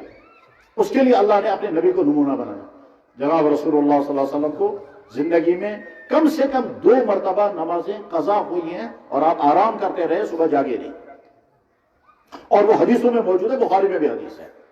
سفر ہو رہا تھا، صحابہ کرام نے عرض کیا یا اللہ تھکاوٹ بہت زیادہ ہو گئی تو آرام تھوڑا ہونا چاہیے. کئی دن تک مسلسل چلتے رہے عرب کے ڈیزرٹ کے اندر، عرب کے صحراؤں کے اندر.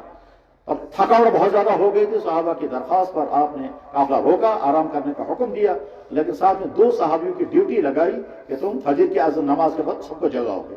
ان میں حضرت بلال بھی تھا. حضرت بلال نے اپنے ساتھی سے کہا یا تم سو جاؤ، میں تو جاگ ہی رہا ہوں، میں نماز پڑھتا رہوں گا، اور جو ہی صبح صادق ہو جائے گی اذان پڑھوں گا، سب کو جگا دوں گا. وہ بیچارہ ساتھی سو گیا.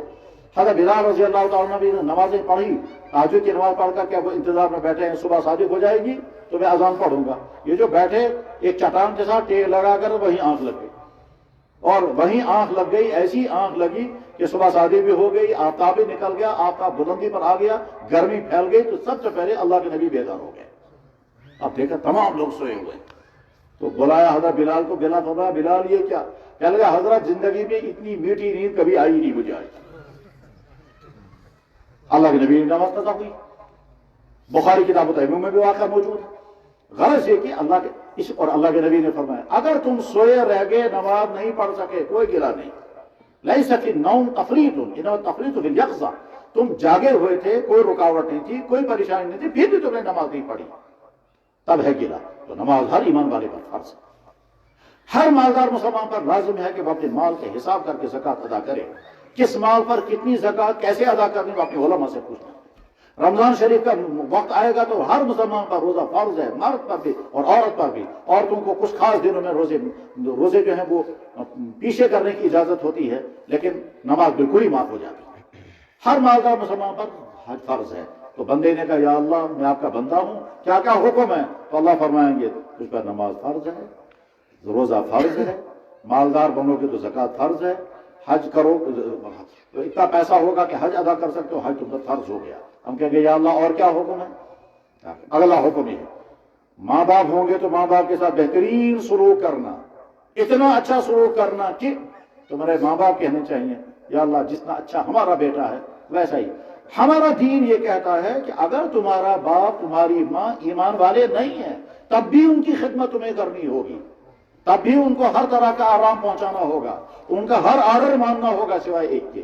اگر کہیں گے بیٹا تم واپس آ جاؤ، بیٹا تم یہ کفر والا کام کرو، یہ بات تو ماں باپ کی نہیں ماننی ہے، یہ بات ماں باپ کی نہیں باپ ایمان والا نہیں ہے، بیٹا ایمان والا ہے۔ باپ اپنے بیٹے سے کہتا ہے بیٹا میں بیمار ہوں، ساری رات آپ کو کھڑا جاگنا پڑے گا، تو بیٹے کو کھڑا کھڑا جاگنا لازم ہے۔ اور اگر باپ یہ کہتا ہے بیٹا میری اجازت نہیں ہے نماز مت پڑھو، تو بیٹے کو جواب میں کہنا ہوگا ابا جان یہ تو میرے اللہ کا حکم ہے، یہ تو میں پڑھوں گا، اس میں تو آپ کی بات نہیں مان سکتا۔ خدمت کی بات آئے گی تو ساری رات کھڑا رہنا پڑے گا۔ تو ہمارا دین یہ کہتا ہے اپنے ماں باپ کے ساتھ اچھا سلوک کرو۔ مجلس میں جتنے لوگ موجود ہیں اچھی طرح سے سنیں، جن کے ماں باپ زندہ ہیں اپنے ماں باپ کی ایسی خدمت کرو، ان کے ساتھ اتنا اچھا سلوک کرو کہ وہ ماں باپ کہنے چاہیے کہ جتنا اچھا ہمارا بیٹا ہے ایسا کسی کا نہیں۔ یہ اللہ اور اللہ کے نبی کا حکم ہے۔ جن کی شادیاں ہو گئی ہیں اللہ اور اللہ کے نبی کا حکم ہے اپنی بیویوں کے ساتھ بہترین سلوک کرو، اتنا اچھا سلوک کرو کہ بیویاں کہنی چاہیے جیسا اچھا میرا شوہر ہے ایسا کسی کا بھی نہیں ہے۔ اللہ قرآن کریم میں فرماتے ہیں وَعَاشِرُوهُنَّ بِالْمَعْرُوفِ، اللہ کے نبی فرما رہے ہیں تم میں سب سے بہتر انسان کو جو اپنی بیوی کے ساتھ اچھا سلوک کرے۔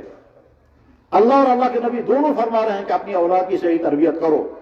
اولاد اللہ نے عطا فرمائی ہے، انسان کو زندگی گزارنی ہے اپنے ماں باپ کے ساتھ، اپنے بیویوں کے ساتھ، اپنے بچوں کے ساتھ۔ تو بچوں کا نمبر تیسرے نمبر پر آتا ہے اپنے بچوں کی صحیح تربیت کرو۔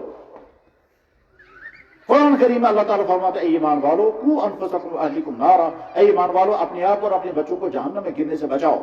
اور جہنم میں گرنے سے بچاؤ کا مطلب ان کے ایمان کی، ان کے دین کی، ان کی ہدایت کی فکر کرو۔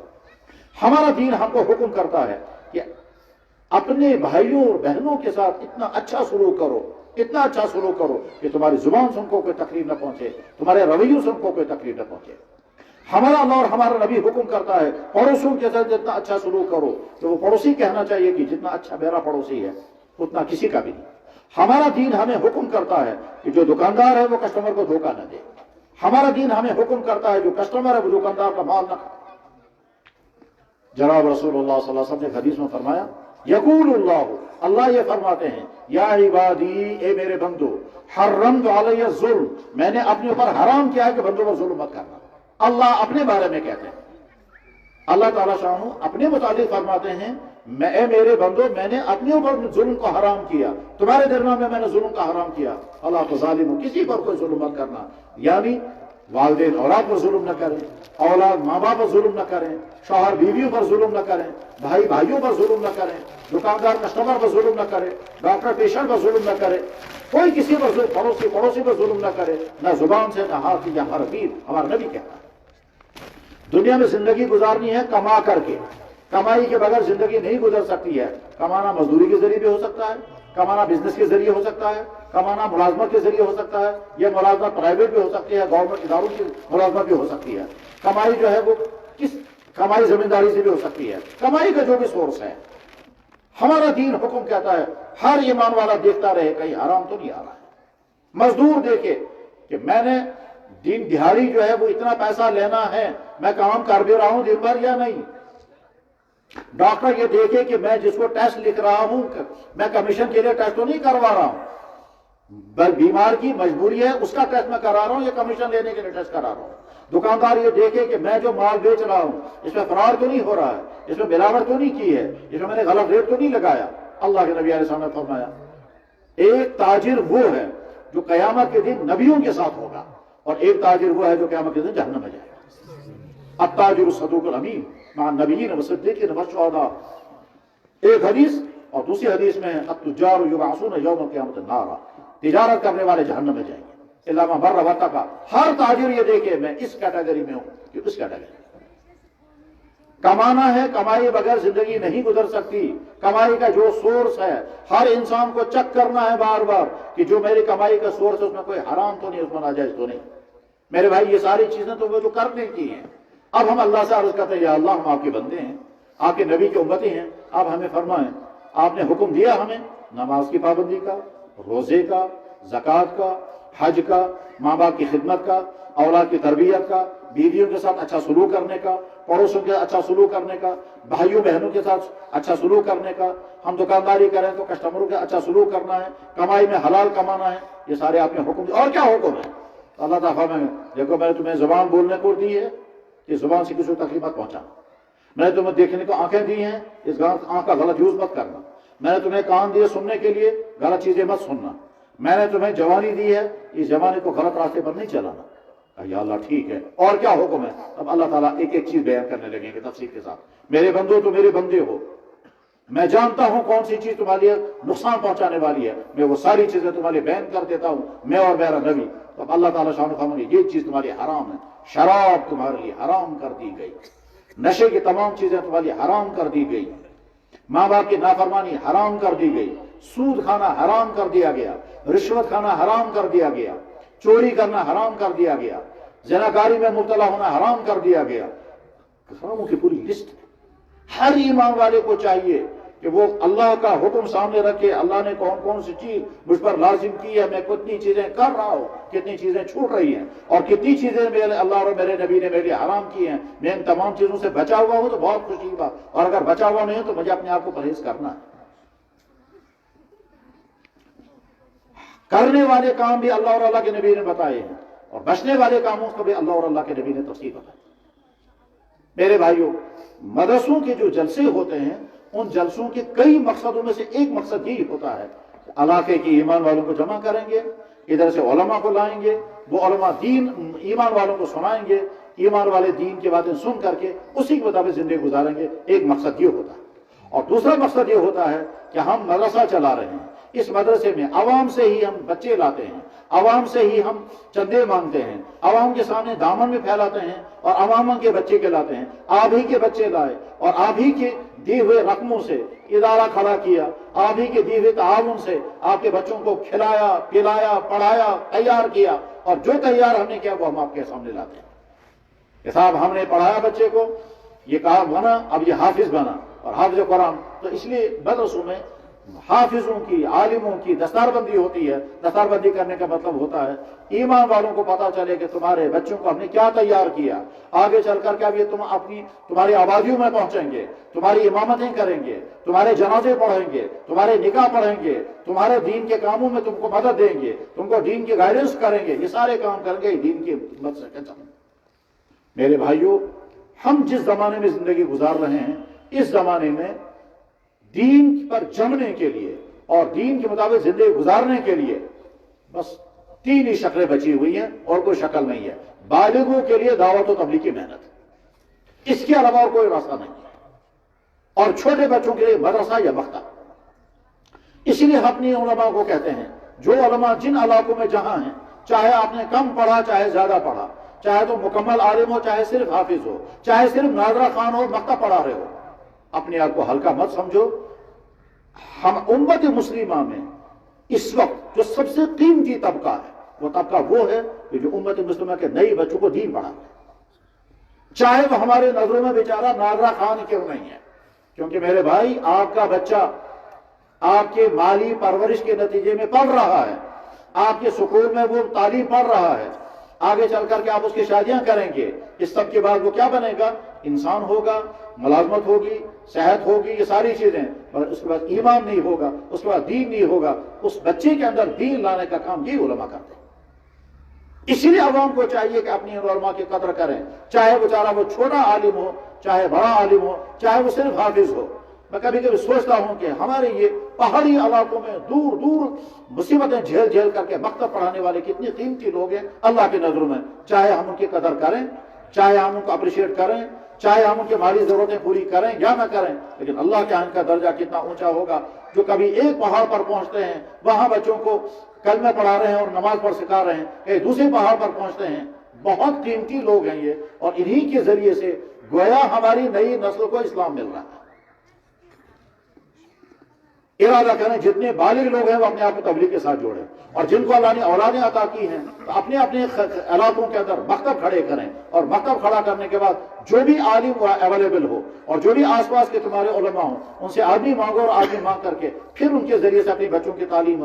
ایسا نہ ہو کہ آپ نے بچے کو پالا پوسا مگر بچہ بگڑ گیا, اس کا ایمان باقی نہیں رہا, اس کو بری عادتیں لگ گئی, وہ چرس میں چلا گیا, وہ نشے میں پھنس گیا, وہ شراب پینے لگ گیا, وہ چوریوں میں آ گیا, اس کی عادتیں بگڑ گئیں اور وہ مصیبت بن جائے گا. کیونکہ اللہ کے نبی نے فرمایا صلی اللہ علیہ وسلم ایسا ہوگا اور ہو سکتا. میرے بھائیوں, انسان کو زندگی میں مصیبتیں بھی آئیں گی, حالات بھی آئیں گے, مسائل بھی آئیں گے, تو اس میں ایمان والا گھبرانا نہیں چاہیے. مثلا آپ کے سامنے کوئی مسئلہ ہے, اس مسئلے کے بارے میں آپ کو ڈیسیژن لینا ہے. انسان کو زندگی میں ہزاروں کاموں کے بارے میں فیصلہ کرنا ہوتا ہے. آپ کو بزنس کرنا ہے, کس چیز کا بزنس کریں گے سوچنا ہے. بچے کا رشتہ کرنا ہے, کہاں کرنا ہے سوچیں گے. پڑھنے کے علاج کرنا ہے, کس ڈاکٹر کے پاس جائیں گے سوچیں گے. چھوٹے سے چھوٹے کام, بڑے سے بڑے کام کے لیے فیصلہ کرنا ہوتا ہے. طریقہ اس کا یہ ہے کہ جیسے انسان اپنی عقل سے سوچتا ہے اور تجربے والوں سے تجربہ لیتا ہے, اس کے ساتھ تیسرا کام بھی کرنا چاہیے ایمان والوں کو, وہ اللہ سے مشورہ کرنا. اصول سمجھ کر کے رکھیں. میرے بھائیو, زندگی میں ہزاروں فیصلے تمہیں کرنے ہوں گے اور روز کرتے ہوں گے. چھوٹے سے آپ صبح اٹھے, گھر والوں نے کہا دوپہر کے لیے کیا کھانا بنانا ہے, آپ کو فیصلہ کرنا ہے. جناب وہ کہاں سامان خریدنا تھا, جموں جائیں یا نہ جائیں, آپ کو فیصلہ کرنا ہے. جناب وہ زمین بیچنی تھی, بیچیں یا نہ بیچیں, فیصلہ کرنا ہے. جی گھر میں دودھ کے لیے گائے خریدیں یا نہ خریدیں, فیصلہ کرنا ہے. غرض ہے کہ چھوٹے بڑے ہزاروں فیصلے کرنے ہیں زندگی بھر. ہمارا دین ہم کو کیا سکھاتا ہے کہ جب تم کسی چیز کے بارے میں فیصلہ کرو گے تو اپنی عقل استعمال کرو گے اور دائیں بائیں کے لوگوں سے مشورے کرو گے. تیسرا کام ایک اور کرنا چاہیے, وہ ہے اللہ سے مشورہ. اللہ سے مشورہ کرنے کو کہتے ہیں استخارہ کرنا, اور استخارے کے نتیجے میں اللہ تعالیٰ شانو عجیب رہنمائی فرما دیتے ہیں. میرے پاس ایک دفعہ ایک آدمی آیا, کہنے لگا جی ہم کو بچہ پیدا ہوا ہے, ہم 2 ہی میاں بیوی ہیں, گھر میں اور کوئی نہیں ہے, اور میں گورنمنٹ ملازم ہوں, رات کو 8 بجے گھر آتا ہوں. اب بیوی ہے, اس کو بچہ پیدا ہوا ہے 2-3 مہینے کا, ادھر سے بیوی دوبارہ پریگننٹ ہو گئی. تو میرا کیا مسئلہ ہے؟ کہنے لگے آپ بتاؤ کیا کریں ہم. میں نے کہا آپ پوچھو نا, آپ کو کیا پوچھنا ہے. کہنے لگے جی ہم دوسرا بچہ ابھی رکھنے کی پوزیشن میں نہیں ہے, ادھر سے ایک بچے کو دودھ پلا رہے ہیں, ادھر سے دوسرا بچہ پیٹ میں آ گیا, ادھر سے بیوی جو ہے وہ کمزور ہے, اور اس کو اس سے پہلے سیزر بھی آ گیا ہے, تو اب کیا کریں. تو میں نے کہا پوچھنا کیا چاہتے ہو. وہ کہہ نہیں پا رہا تھا. میں نے کہا شاید تم یہ پوچھنا چاہتے ہو یہ جو بچہ دوسرا ٹھہر گیا ہے اس کا ایبارشن کر سکتے ہیں یا نہیں. کہنے لگا ہاں جی یہ سمجھے آپ, یہی میں پوچھنا چاہتا ہوں. میں نے کہا دیکھو تمہاری جو یہ کنڈیشن ہے, ایک بچہ پیدا ہوا ہے 3-4 مہینے کا, ادھر سے دوسرا بچہ ٹھہر گیا ہے 40-45 دن ابھی کل ہوئے ہیں, ٹھیک, اور تمہاری بیوی بچے کو سہار نہیں سکے گی, ایک پیٹ میں اور ایک باہر. اس کنڈیشن میں کتابوں میں لکھا ہوا ہے کہ تم اس بچے کو ایبارٹ کر سکتے ہو. یہ تو ہے کتابوں میں لکھا ہوا, مگر میرا مشورہ یہ ہے کہ تم اللہ سے مشورہ کرو. کہنے لگا جی اللہ سے کیسے مشورہ کرنا ہے. میں نے کہا اللہ سے مشورہ کرنے کا طریقہ یہ ہے کہ 2 رکعت نماز پڑھ کر کے پھر کو یا اللہ ہم یہ کرنا سوچ رہے ہیں, یہ ٹھیک رہے گا یا خراب غلط رہے گا, یہ دعا کر کے پھر سو جاؤ. 2-3 دن بعد آ کر کہنے لگا جناب میں نے تو استخارہ کیا جو آپ نے بتایا تھا. میں نے کہا پھر کیا ہوا. کہنے لگا جی میں نے خواب میں دیکھا ہمارے گھر کے باہر سن فلاور کا پودا لگ گیا ہے, پھول کا ایک پودا لگ گیا. اس سن فلاور سے کہتے ہیں گل آفتاب کول چلو, وہ سن فلاور کا, اور اس میں ایک پھول نکل گیا ہے, اور دوسرا جو ہے وہ پھول نکلنے کو تیار, اور میں نے ہاتھ میں کینچی دی ہے. میں نے کہا کیا سمجھے تم. کہنے لگا بالکل کل یہ سمجھ میں آ گیا کہ ایک بچہ تو ہے اور دوسرا بچہ آنے والا ہے, تو میں ارادہ کیا ہوں کینچی لے کر پھول کو کاٹ دوں گا. میں نے کہا کیا سوچا. کہنے لگے جب مشورہ کریں گے. کچھ دیر بعد آ کر کہنے لگا جی ہم نے بیوی سے مشورہ کیا, بیوی نے کہا کچھ بھی ہو جائے میں ضائع نہیں ہونے دوں گی, یہ تو اللہ مجھے دے رہے ہیں. میں نے کہا اچھا ٹھیک ہے. 3-4 سال کے بعد آ کر کے مجھ سے کیا کہتا ہے, کیا لگا جناب میں بہت پہلے آیا تھا. میں نے کہا آیا ہوں گے. کیا لگا یہ ہے وہ بچہ جس کو ہم مارنے والے تھے, یہی بچہ پیدا ہوگا. کیا مطلب اس کا؟ استخارہ کرنے کا طریقہ سیکھو. جب بھی زندگی میں کوئی معاملہ ہو اللہ سے مانگنے کا طریقہ سیکھو. اصول نمبر 1. نمبر 2, ہم اپنی زندگی میں ہزاروں مصیبت کے واقعات دیکھیں گے یا سنیں گے, انسان کو زندگی میں بھی بار بار پیش آئے گا. مصیبتوں کے واقعات دیکھیں گے یا سنیں گے، پڑوسیوں میں، رشتہ داروں میں، ہمسایوں میں، کلیگوں میں، جاننے والوں میں، نہ جاننے والوں میں، بیماری کے دردناک واقعات، معاشی تباہیوں کے واقعات سنتے بھی ہیں اور دیکھتے بھی ہیں. آپ نے دیکھا ایک انسان بہت صحت مند تھا، اچانک پتہ چل گیا جہاں اس کی ہڈیاں فیل ہو گئی. ایک آدمی بہت ٹھیک ٹھاک تھا، ایکسیڈنٹ ہو گیا، کمر ٹوٹ گئی. ایک آدمی ٹھیک ٹھاک، غرض یہ کہ قسم کے واقعات زندگی میں ہزاروں مرتبہ سامنے آئیں گے. یہ طے ہے. میں ایک مرتبہ سری نگر میں تھا، جمعہ پڑھانے کے لیے ایک جگہ گیا. میں چل رہا تھا تو کسی نے مجھے فون کیا. وہ فون کر کے کہتا ہے کہ جناب آپ سے ملاقات کرنی ہے. میں نے کہا آ جائیے. کہنے لگا نہیں آپ ہی کو آنا چاہیے. میں نے کہا بھائی آپ کو ملاقات کرنی ہے تو میں کیوں آؤں گا؟ کہنے لگا نہیں مہربانی کرو آپ ہی آ جاؤ. میں نے کہا بھائی کیوں آؤں؟ کہنے لگا آپ آ جاؤ. میں نے کہا اچھا دیکھیں گے جمعے کے بعد. جمعے کے بعد پھر ایک دوسرے لڑکے نے کہا کہ جناب وہ ملاقات کرنے کے لیے جانا ہے. میں نے کہا یار میری سمجھ بھی نہیں آیا کہ ملاقات اس کو کرنی ہے اور ہم کو کیوں جانا ہے یہاں سے، وہ کیوں نہیں آئے گا؟ کہنے لگا نہیں ہم چلیں گے، آپ کو وہیں سمجھ میں آ جائے گا کہ ہم کو آنا چاہیے یا نہیں آنا چاہیے. میں نے کہا ٹھیک ہے. گئے ہم وہاں شہر میں، جس گھر میں جانا تھا وہاں جب گئے تو میں نے دیکھا ایک 25-30 سال کا جوان لڑکا بیڈ پر بیٹھا ہوا. مصافحہ کیا. میں نے کہا خیریت کیا بات ہے؟ کہنے لگے 8 سال پہلے میں مکان کے اوپر سے نیچے گرا اور میرا سپینل کارڈ کٹ گیا ہے اور 8 سال سے میں بستر پر بیٹھا ہوا اور ساری زندگی اسی پر بیٹھنا اور انمیرڈ لڑکا. یہ میں مثال بتا رہا ہوں آپ کو. زندگی میں ہزاروں اس طرح کے واقعات دیکھنے اور سننے کو ملیں گے، دیکھنے کو ملیں گے، سننے کو ملیں گے. جیسے ہم آج سن رہے ہیں. کیا سن رہے ہیں؟ کہ ہمارے بھائی فلسطین میں مسلمانوں کو کیا حال ہو رہا ہے. سن رہے ہیں، تو سن بھی رہے ہیں، دیکھ بھی رہے ہیں. ٹھیک، ہزاروں واقعات دیکھیں گے اور سنیں گے. ایسے وقت میں انسان کو کیا کرنا چاہیے؟ تو کیا کرنا چاہیے یہ تو بات کا مسئلہ ہے. پہلے ہم یہ دیکھیں گے ہم کرتے کیا ہیں. ہم کرتے یہ ہیں کہ زیادہ سے زیادہ واہ ہائے ہائے کریں گے. ہم نے سنا فلانے کو ایکسیڈنٹ ہو گیا، پتہ نہیں بچے گا یا مرے گا، جموں ہسپتال لے گئے. ہم کہیں گے ہائے ہائے ہائے بڑا دکھ ہو گیا، بڑا افسوس ہو گیا. بلا شبہ ہائے ہائے کرنا بہت اچھی بات ہے، لیکن یہ انسانیت ہے. اس کا نفع نہ مجھے ہوگا نہ اس آدمی کو ہوگا. دوسری شکل یہ کہ ہم کہیں گے ہو گیا، جس کا ایکسیڈنٹ ہو گیا ہمیں کیا اس سے. تو یہ نہ انسانیت ہے نہ ایمان ہے. تیسری بات جو ہمارے نبی نے ہم کو سکھائی کہ جب تم کسی مصیبت زدہ انسان کی مصیبت کو دیکھو گے تو فوراً کہو یا اللہ میں شکر گزار ہوں، آپ نے مجھے بچائے رکھا، اور جس پر مصیبت آئی اس پر رحم فرما اور آئندہ بھی میری حفاظت فرما. بس اصول سمجھ کر کے جاؤ. کیا؟ جب بھی کسی مصیبت زدہ انسان کی مصیبت کے بارے میں سنا یا دیکھا، چاہے وہ پڑوسی ہے، چاہے وہ ہم رشتہ دار ہے، وہ بیمار ہے، مالی نقصان ہو گیا، رات آگ لگ گئی، سارا مکان جل گیا، گاڑی میں ایکسیڈنٹ ہو گیا، گاڑی ختم ہو گئی، ٹھیک، چوری ہو گئی، کاروبار کا لاس ہو گیا، گھر میں جھگڑا ہو گیا، بیٹے نے باپ کو مارا، غلطی ہو گئی، تھانے میں پکڑ کر لے گئے. جب بھی کسی انسان کے بارے میں کوئی مصیبت سنی یا دیکھی، صرف ہائے ہائے وائے وائے نہیں کرنا ہے، اسے کوئی فائدہ نہیں ہوگا. اور ایک کان سے سنا دوسرے کان سے نکال دیا اور ہم کو کیا یہ بھی نہیں کرنا ہے. تیسری چیز کرنی چاہیے، فوراً کہنا چاہیے یا اللہ میں شکر گزار ہوں، آپ نے مجھے بچائے رکھا اس مصیبت سے جو میں نے مصیبت دیکھی فلانے کے بارے میں اور فلانے کے بارے میں. یہ سکھایا ہم کو جناب رسول اللہ صلی اللہ علیہ وسلم نے. الحمدللہ الذی عافانی مما ابتلا فی. ہم نے سنا فلانے کو کینسر ہو گیا، ہائے ہائے اب آیا بعد میں کرو، پہلے کو یا اللہ میں شکر گزار ہوں آپ نے مجھے بچائے رکھا، اس کا بدلہ. ہم نے سنا فلانے کی کڈنیاں فیل ہو گئی، ہائے ہائے واہ بعد میں کرو، پہلے کو الحمدللہ میں بھی اسی عمر کا ہوں، کم سے کم میری کڈنیاں تب تک فیل نہیں ہوئی. جب بھی کوئی مصیبت اور اس میں ایک غلطی ہوتی ہے، اس غلطی سے اپنے آپ کو بچانا. مگر وہ بچانا آسان ہے، بڑا مشکل ہے، بہت مشکل ہے وہ بچانا، مگر بچانا ضروری ہے. اور وہ یہ ہے کہ جس آدمی کے بارے میں ہم نے سنا اس کو مصیبت آئی ہے، اس نے ہم پر ظلم کیا ہے.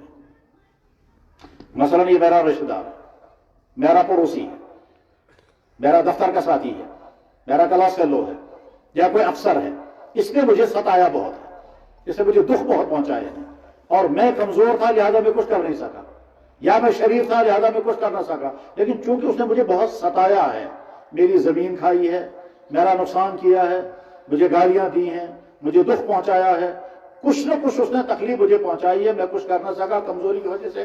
اب جب میں سنوں گا اس کو مصیبت آ گئی تو خطرہ اس بات کا ہے کہ میرے دل میں خوشی آئے گی. اس کو سمجھ لیں اچھی طرح سے. جس نے ہم کو دکھ پہنچایا جب اس پر مصیبت آئے گی تو بہت ممکن ہے کہ ہمارے دل میں خوشی آئے گی, تو بہت اچھا ہو گیا اس کو. کاشر پہلوانوں یم انسانس واریاہ تکلیف اوس دیتمت یتھے تمس کانٛہہ مصیبت آو ممکن چھُ مےٚ گژھِ دلس منٛز خوشی خدایا اصل کیوں سو اسے اصل آیا, یعنی دل میں خیال آئے گا ہاں اچھا ہو گیا, اسی قابل تھا. دیکھا ہمارے ساتھ کیا کیا تھا. یہ جو خوشی دل میں آتی ہے یہ بڑی خطرناک ہے. اور وہ خطرناک کیا ہے؟ ہو سکتا ہے اللہ تعالیٰ شان و فرمائیں گے میرے بندے تو بھی میرا بندہ ہے, وہ بھی میرا بندہ ہے. وہ اگر گنہگار ہے تو کون سا نیکو گا, تو تیرے اندر بھی غلطیاں ہیں. اس کو مصیبت آئی وہ میں نے بھیجی, تو کیوں خوش ہو گیا؟ اب جب تو خوش ہو گیا تو سن, مجھے طاقت ہے کہ اس کو مصیبت سے نکال کر تجھے بس. ایسے وقت میں کیا کرنا چاہیے؟ یا اللہ جس کے بارے میں نے سنا اس سے مصیبت آئی ہے, کوئی بھی مصیبت, یا اللہ اس نے مجھے بہت دکھ پہنچایا ہے, مگر یا اللہ اب اس میں مصیبت آئی ہے, میں درخواست کرتا ہوں اس پر رحم کرنا. تو اللہ کی طرف سے جواب آئے گا, آئے کہ میرے بندے اس پر میں رحم کروں یا نہ کروں تو اس پر ضرور رحم کروں, کیونکہ تو نے اس حال میں اس کے لیے رحم مانگا. ہو سکتا ہے اس نے تجھے ستایا اسی لیے تو میں نے اس پر مصیبت ڈالی. اس نے تجھے جو دکھ پہنچایا اسی دکھ کی تو میں نے اسے سزا دی ہے, لیکن تو نے اس کے باوجود کہا یا اللہ اس پر رحم فرما, اس پر رحم کروں گا یعنی وہ تو میرا فیصلہ اپنا ہوگا, تو اس پر ضرور رحم کروں. اور جس مصیبت میں وہ پھنسا ہوا ہے اس مصیبت سے موت تک تجھے محفوظ کر دیتا. یہ ہمارا دین ہمیں سکھاتا ہے. ہم حنفی ہیں, امام اعظم ابو حنیفہ رحمہ اللہ تعالیٰ کے مقلد ہیں. امام اعظم رحمہ اللہ تعالیٰ کے اخلاق بہت زیادہ بلند تھے. جیسے ان کا علم بہت زیادہ بلند تھا, جیسے ان کی سخاوت بہت زیادہ بلند تھی, جیسے ان کی عبادت بہت زیادہ تھی, اسی طرح سے ان کے اخلاق بھی بہت زیادہ بلند تھے. تو ایک آدمی آ کر ان کو گالیاں دیا کرتا تھا, یہ نہیں معلوم وجہ کیا تھی مگر وہ گالیاں کیوں دیتا تھا. اور امام صاحب جو یہ مسجد سے نماز پڑھ کر نکلتے تھے وہ پیچھے پیچھے گالیاں دیتا تھا, اور بڑا بلا کہتا تھا امام صاحب خاموش. ایک دن وہ پیچھے پیچھے چلتا رہا, دروازے تک پہنچا, امام صاحب نے فرمایا بھائی اور کچھ کہنا ہو تو کہو ورنہ میں اندر چلا جاؤں گا, گیٹ بند کر دوں گا. اس نے اور زیادہ بڑا بلا کہا. امام صاحب نے فرمایا بھائی صاحب تجھے معلوم ہے یہاں جو چیف جسٹس ہے وہ میرا شاگرد ہے, اگر اس کو خبر ہو جائے گی تیرے اس رویے کی تو نہ جانے تجھے کیا کر دیں گے, لیکن میں چاہتا ہوں تجھے کوئی تکلیف نہ پہنچے. اور یہاں جو فلانا گورنر ہے وہ بھی میرا شاگرد ہے, اگر اسے پتا چل جائے گا, اسے اشارہ مل جائے گا تو نہ جانے تجھے کہاں پہنچا دیں گے, مگر میں وہ بھی نہیں کروں گا. اس نے کہا پھر کیا کرو گے؟ کہہ لگے میں بدعا کر سکتا ہوں مگر وہ بھی نہیں کروں گا, انتقام لے سکتا ہوں مگر وہ بھی نہیں کروں گا, شکایت کر سکتا ہوں مگر وہ بھی نہیں کروں گا. اس نے کہا پھر کیا کرو گے؟ کہہ لگے جو کروں گا وہ میں بتاتا ہوں, میں کیا کروں گا تیرے ساتھ. اس نے کہا بولو کیا کرو گے؟ کہہ لگے میں کروں گا یہ کہ جب ہی میری وفات ہو جائے گی, قیامت آ جائے گی, اللہ کا حساب ہوگا, تو جب میرا حساب چلنے لگے گا تو پہلے تو مجھے اپنی حساب کی فکر ہے. اگر اللہ نے مجھے معاف کر دیا اور میرے لیے جنت کا فیصلہ ہو گیا تو بس اس کے بعد میں وہیں کھڑا رہوں گا. میں ان سے اللہ سے کہوں گا یا اللہ میں تب تک جنت میں نہیں جاؤں گا جب تک یا اللہ اس کو آپ معاف نہیں کر دیں, تب تک میں نہیں جاؤں گا جب تک تجھے معاف نہیں کراؤں گا. اور اپنے ساتھ بس وہ بیچارہ گھٹنے ٹیک کے بیٹھ گیا. کہہ لگا حضرت یہ تو سوچ بھی نہیں سکتا. یہ اخلاق ہیں امام ابو حنیفہ رحمہ اللہ تعالیٰ کے جو امتی ہے, تو کیا عالم ہوگا ہمارے نبی کے اخلاق کا, محمد رسول اللہ کا. اللہ کے نبی علیہ السلام نے کسی انسان کو کبھی کوئی تکلیف نہیں پہنچائی, نہ زبان سے, نہ ہاتھ سے, نہ رویوں, کسی سے کبھی کوئی تکلیف نہیں پہنچی ہے. جنہوں نے آپ کے ساتھ بہت دشمنیاں کی ان کو بھی کبھی کوئی تکلیف آپ کے ہاتھ سے نہیں پہنچی ہے. اور اس سلسلے میں آخری بات جو مجھے اس پر عرض کرنی ہے وہ یہ کہ میرے بھائیو, تم میں سے جو جوانی کی زندگی گزار رہے ہیں اچھی طرح سے سمجھو تمہاری یہ جوانی تمہارے ہاتھوں میں امانت ہے. تم اس کو برباد بھی کر سکتے ہو اور اس کو بچانے کی محنت بھی کر سکتے ہو. برباد کرنا بہت آسان ہے اور بچانا آسان نہیں, بڑا مشکل ہے. کیوں؟ سوسائٹی نہیں, آپ کی جیب میں, آپ کے گھر میں, آپ کے بیڈ روم میں بہت ساری وہ چیزیں ہیں جن کے بعد بچنا آسان نہیں, بہت مشکل ہے. اس لیے نمبر 1 اپنی ایمان کی حفاظت, نمبر 2 اپنے کردار کی حفاظت, نمبر 3 اپنی صحت کی حفاظت. ہر وہ چیز جس کی وجہ سے ایمان کو نقصان پہنچے اپنے آپ کو بچانا ہے. ہر وہ چیز جس سے کردار برباد ہو جائے, تم ڈرگس میں پھنس جاؤ, تم چرسیں پینے لگو، شراب پینے لگو، چوریاں کرنے لگو، ڈانس دیکھنے لگو، ٹھیک، نامحرموں کا پیچھا کرنے لگو، سمجھو تمہارا کردار برباد ہو گیا۔ اس سے بچنا ضروری ہے مگر بہت مشکل ہے، آسان نہیں ہے، کیونکہ ہم جس دور میں زندگی گزار رہے ہیں اس دور کے مطابق ہمارے نبی نے فرمایا یہ ہوگا، یہ ہوگا، یہ ہوگا، زناکاریاں عام ہو جائیں گی، جہالت پھیل جائے گی، شرابیں لوگ کثرت سے پیئیں گے، ناچ گانے عام ہو جائیں گے، یہ ہمارے نبی نے فرمایا۔ بلکہ یہ بھی فرمایا ہمارے نبی صلی اللہ علیہ وسلم نے، کمال، اللہ اکبر، ہمارے نبی کے بے شمار کمالوں میں سے ایک کمال یہ تھا کہ آپ نے قیامت تک کیا کیا ہوگا وہ سب ہمارے نبی پہلے بیان کر چکے۔ اس وقت وہاں جو فلسطین میں جنگ چل، اس کے بارے میں ہمارے نبی نے فرمایا کہ ایسا ہوگا، ایمان والے مسلمانوں یہودیوں کا ٹکراؤ ہوگا، وہ تو ہمارے نبی 14، اور اس وقت دنیا میں کہیں کوئی ایسی شکل نہیں تھی کہ مسلمانوں یہودیوں کا ٹکراؤ ہوتا، اس وقت اللہ کے نبی نے فرمایا تھا ایسا ہوگا۔ اور یہ بالکل ایسا ہی ہے جیسے کہ تم میں سے جو پڑھے لکھے لوگ ہیں وہ سمجھ جائیں گے، یا جو میڈیا وغیرہ کے ساتھ رہتے ہیں وہ سمجھ جائیں گے کہ اس وقت دنیا میں ایک مہم چل رہی ہے، اس کو کہتے ہیں گیئزم اور لیسبینزم۔ وہ گیئزم اور لیسبینزم عام ایمان والا بیچارہ سمجھے گا نہیں، اور بہتر ہے نہ سمجھو تو وہ ہے کیا مصیبت، لیکن بہرحال دنیا میں لیسبینزم اور گیئزم چل رہا ہے، ہومو سیکسولیٹی اسے کہتے ہیں۔ آدھی دنیا سے زیادہ دنیا میں قانون بنا ہوا ہے، مرد مردوں کے ساتھ شادیاں کریں، عورتیں عورتوں کے ساتھ شادیاں کریں۔ بعد میں ہوگا کیا، بچے ہوں گے یا نہیں، لیکن قانون بن گئے۔ آدھی دنیا، سارے یورپ میں مرد مردوں کے ساتھ نکاح اور عورتیں عورتوں کے ساتھ نکاح کریں گے۔ یہ بات جو آج کے زمانے میں ہے ہمارے نبی نے 1400 سال پہلے بیان کر دیا تھا ایسا ہوگا۔ آپ نے فرمایا ان من عالم الساعة ان یکتفی الرجال بالرجال وتکتفی النساء بالنساء، قیامت کی علامتوں میں سے ایک علامت یہ ہے کہ مرد مردوں کے ساتھ، عورتیں عورتوں کے ساتھ جنسی تعلقات قائم کریں گے، اور بس ہمیں تو نہیں اس سے غرض ہے دنیا والے کیا کریں گے اپنی اس فیملی لائف کے سلسلے میں، لیکن ہم یہ اعلان کرتے ہیں ہمارے نبی نے 1400 سال پہلے یہ بات بیان، جیسے یہ بات بیان فرمائی اسی طرح سے یہ بات بھی بیان فرمائی کہ میری امت کی جوان بگڑنے لگی۔ اس لیے میں براہ راست جوانوں سے عرض کر رہا ہوں کہ میرے بھائیوں، چاہے تم جوانی کی زندگی میں ہو، مدرسوں میں ہو، تو مدرسوں میں بچنے کے امکانات بہت زیادہ ہیں، اس لیے کہ مدرسوں کے ماحول میں وہ ساری برائیاں نہیں ہیں جو سوسائٹی میں ہیں، جو گھروں میں ہیں، جو بازاروں میں ہیں، جو فنکشنوں میں ہیں، جو سکولوں اور کالجوں میں ہیں، مدرسوں میں، لیکن شیطان اس کے باوجود لگا ہوا ہے اپنی جوانی کی حفاظت۔ اور وہ بچے کے جو دینی اداروں میں نہیں ہیں، تبلیغ کے ساتھ بھی نہیں ہیں، وہ بچے سکولوں میں ہیں، کالجوں میں ہیں، دفتروں میں ہیں، جوانی کی زندگی گزار رہے ہیں، شیطان تمہارا پیچھا اس طرح سے کر رہا ہے، نفس تمہارا پیچھا کر رہا ہے، سوسائٹی تم کو برائی میں ڈبو، اور یہ ساری برائیاں جوانی میں مزیدار ہوتی ہیں۔ اللہ نے ایک نظام بنایا، وہ نظام کیا بنایا کہ جو ہی لڑکا بالغ ہونے لگتا ہے تو اس کے اندر سیکسول ہارمون ڈیولپ ہونے لگتے ہیں، آگے چل کے اس کو مرد بننا ہے، ایک کو عورت بننا ہے، اس عورت کے لیے اللہ نے وہ سب کچھ تیاری شروع کر دی، آگے چل کر تجھے ماں بننا ہے، اس کو تیاری شروع کر دی، آگے چل کر تجھے باپ بننا ہے، اور یہ جو تیاری شروع کر دی ہے تو اس کی باڈی کے اندر کچھ چینجز آنے لگتے ہیں، کچھ تبدیلیاں آنے لگتی ہیں، کچھ شوق پیدا ہونے لگتے ہیں، یہ کچھ خواب دیکھنے لگتا ہے، اسی میں بگڑ جاتا ہے۔ اللہ کے نبی نے فرمایا تھا کیا کہ ایک وقت آئے گا کہ عورتیں یہیں سے مردوں کا پیچھا کریں گی، اور عورتیں کوشش کریں گی کہ مرد ہمارا پیچھا کریں، یعنی یہیں سے وہ دوستیاں جوڑیں گی اور کوشش کریں گے وہ ہم کو وہیں سے، تو عاشق معشوق بننے کی دوڑ لگ جائے گی۔ اللہ کے نبی نے فرمایا، میں یہ کہنا چاہتا ہوں میرے نوجوان بھائیوں، اللہ نے تم کو ایمان عطا فرمایا، اللہ نے تم کو کردار عطا فرمایا، اللہ نے تم کو صحت عطا فرمائی۔ جیسے باڈی کو انفیکشن ہوتے ہیں ایسے کیریکٹر کو بھی انفیکشن ہوتے ہیں۔ باڈی کے انفیکشن کرنے کے لیے کو دور کرنے کے لیے علاج کرنا ہوتا ہے، اور کیریکٹر کے انفیکشن کو دور کرنے کے لیے بھی علاج کرنا ہوتا ہے۔ یہ جو ہمارے زمانے میں موبائل آیا ہے، جس موبائل سے فائدے بھی بہت ہیں، فیسلٹیز بہت ہیں، لیکن فطرے بھی بہت زیادہ ہیں۔ اب ہر آدمی کے ہاتھ میں ہے دنیا کی ساری گندگی چیزیں اسی میں۔